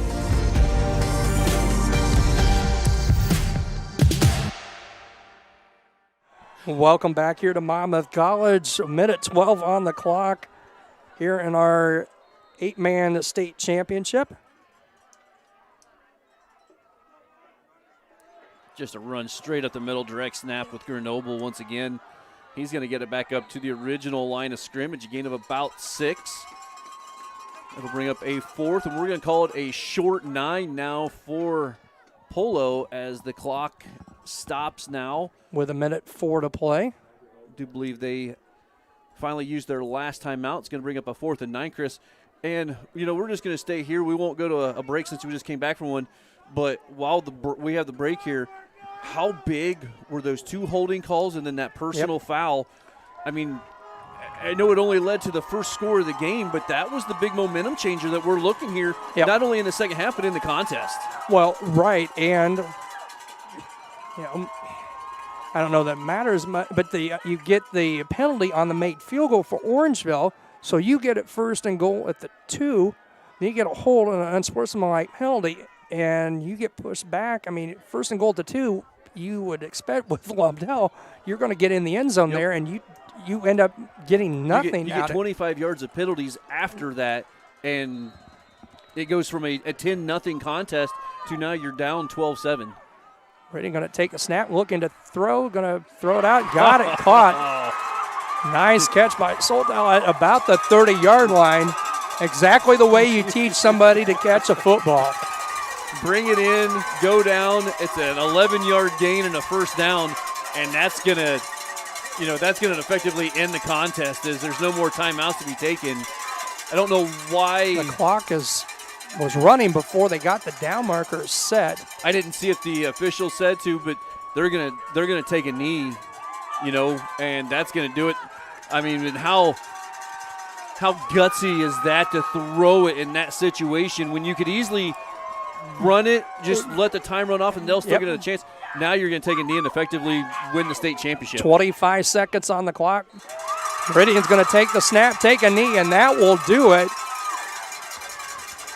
As the clock continues to wind down, 12 seconds, 12-7, Polo on top, and that will be our final in the 8-man state title game for 2021. Back-to-back championships for the Marcos Polo High School with no championship last year. They were the champions in 2019, and they're going to be the champions again in 2021. Congratulations to the Polo Marcos, the 8-man state champions for 2021 with a 12-7 win over the Broncos of Orangeville.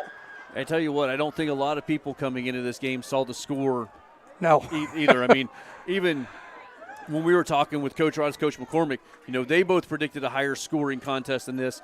And I think if there was a sports line on this, I don't think the spread would have been covered.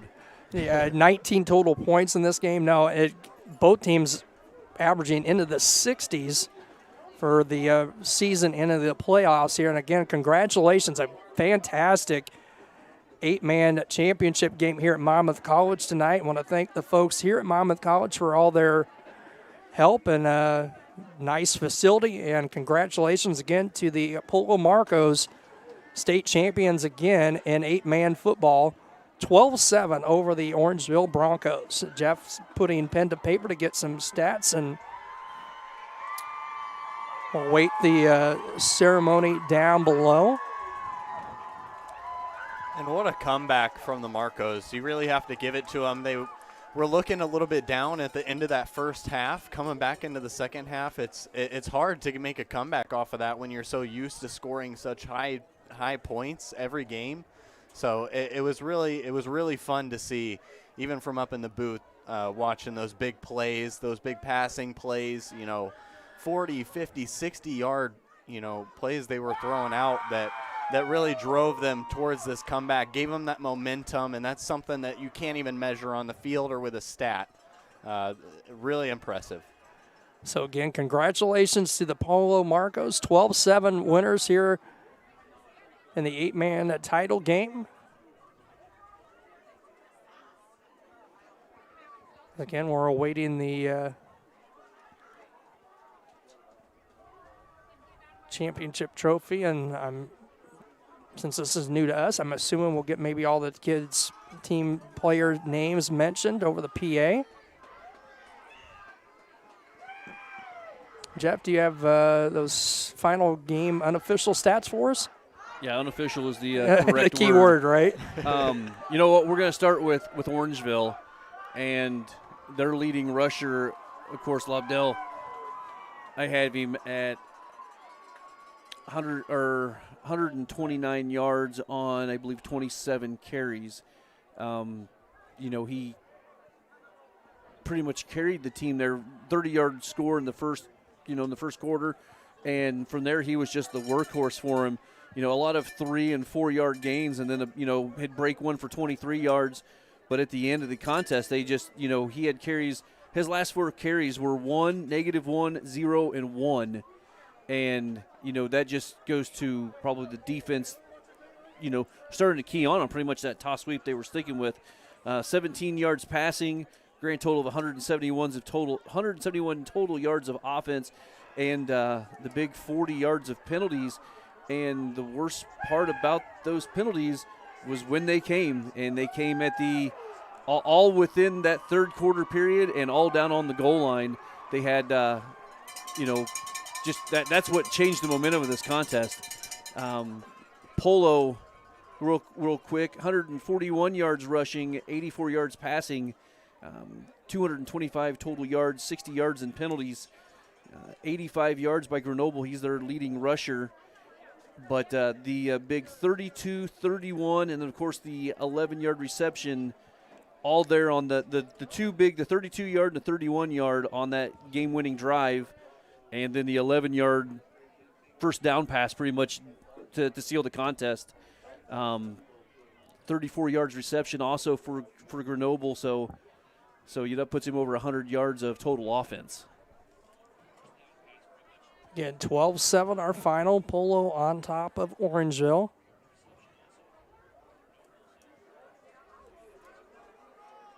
As we await the awarding of the state championship trophy and medals here at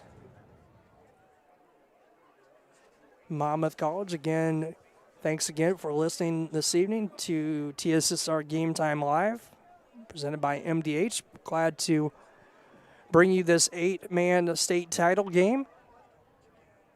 So it looks like everybody's trying to get things sorted out down on the field.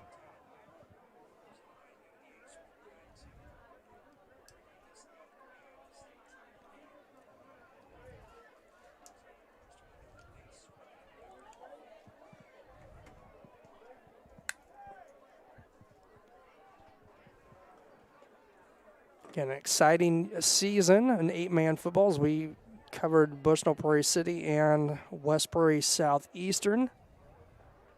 Both first-year programs and making the playoffs. So But and this puts a little. Coach Mack out there can pull a little notch in his belt to say, you know got what, beat by the state champs. We were knocked out of the playoffs with the state champs. Absolutely. They're trying to get things. Coach Rodgers can say we got beat by the team that beat the team who beat the team that beat us. Yeah. Play that one back. Yeah. Congratulations to the Broncos of Orangeville High School on a fine season.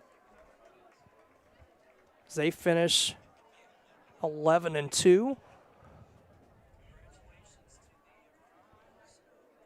Polo going to finish a perfect 13-0 on the year.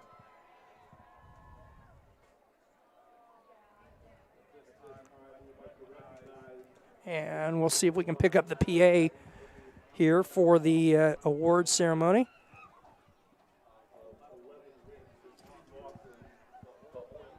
Right behind you, Chris.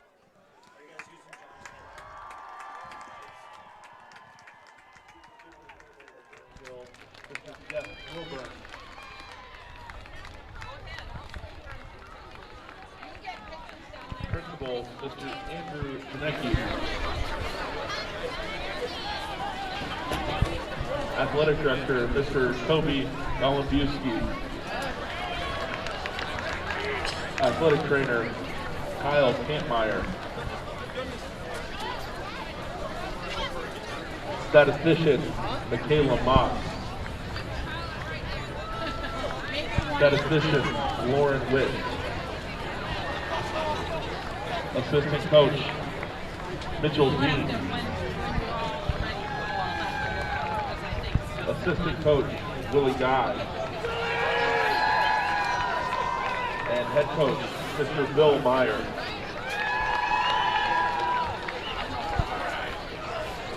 For the Orangeville players, number 53, Aiden Myers.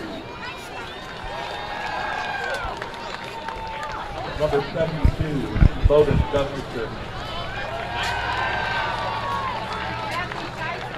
Number 58, Ben Britt. Number 23, Brock Tyrell. Number 62, Adam Sutterstrom. Number 12, Kyle Fluffy. Number 68, Carson Henneman. Number 67, Bryce Burns. Number 2, Michael McKenzie. Number 27, Joey Tom. Number 17, Gavin Kent. Number 14, Blake Colby. Number 70, Gavin Ross. Number 25, Jake George. Number 79, Garrett Stubby. Number 73, Ryan Dodge. Number 10, Nate Anderson. Number 3, Braden Cahoon. Number 22, Carson Rose. And number 20, Gunnar Londell. Ladies and gentlemen, another round of applause for I8FA runners-up, the Orangeville Broncos.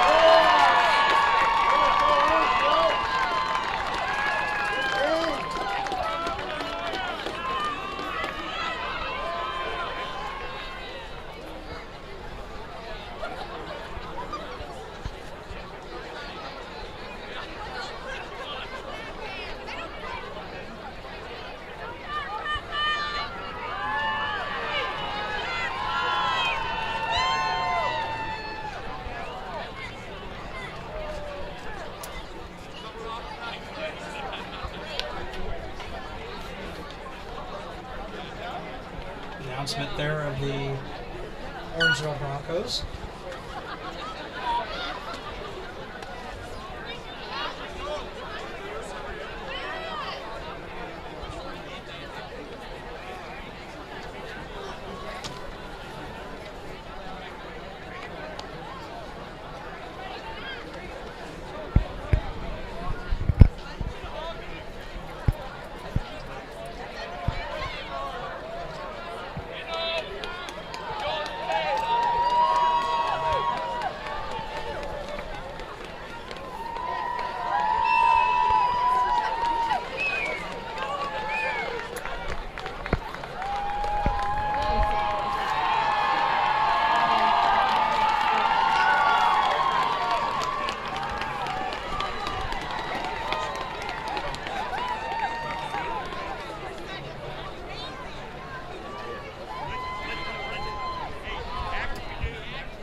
And now, ladies and gentlemen, give a round of applause for your 2021 I8FA state champion, the Polo Marcos.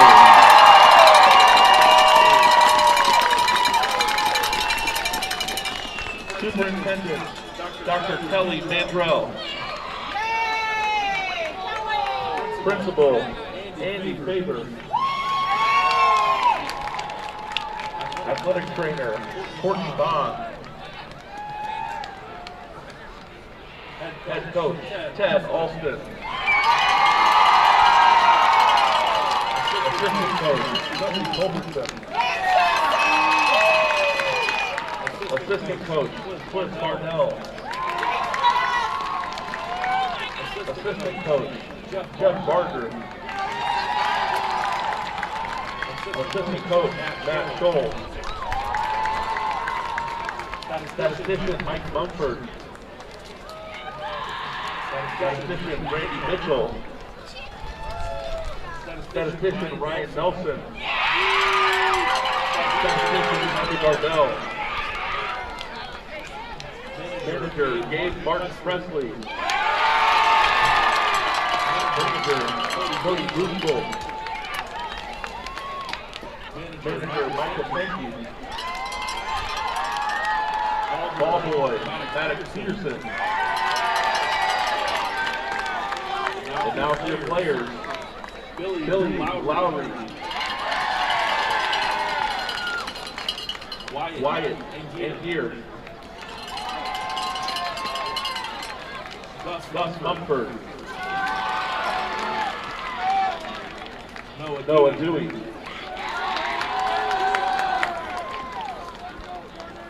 Gabe Ziegler.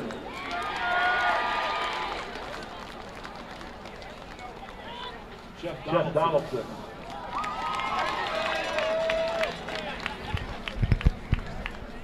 Logan Nelson.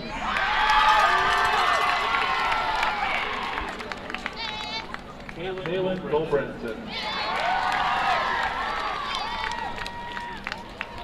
Gage Lakey. Carter Murdian. Brock Salto. Delo Fernandez. Landon Brooks. Alex Albano. Jonathan Bummer. Jacob Monaco. Josh Conway. Daniel England. Rylan Menendez. Ryan Lopez. Avery Grenoble. Kaden Webster. Brandon Walter. William Harris. Tyler Burdian. Wyatt Blackburn. Khalil Spenke. Wade Reimer. Devin Rucker. Blake Deal. Daniel Engel. And Cooper Blake.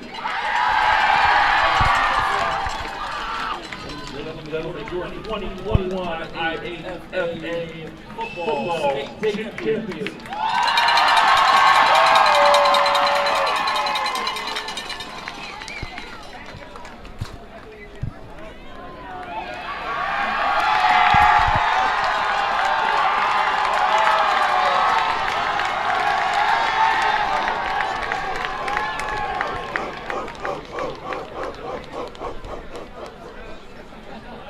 And there you have the two state champions and the runners-up here in the 8-man football state championship. Jeff, 12-7 the final. I don't. Kenny, are we on headsets or on the mic?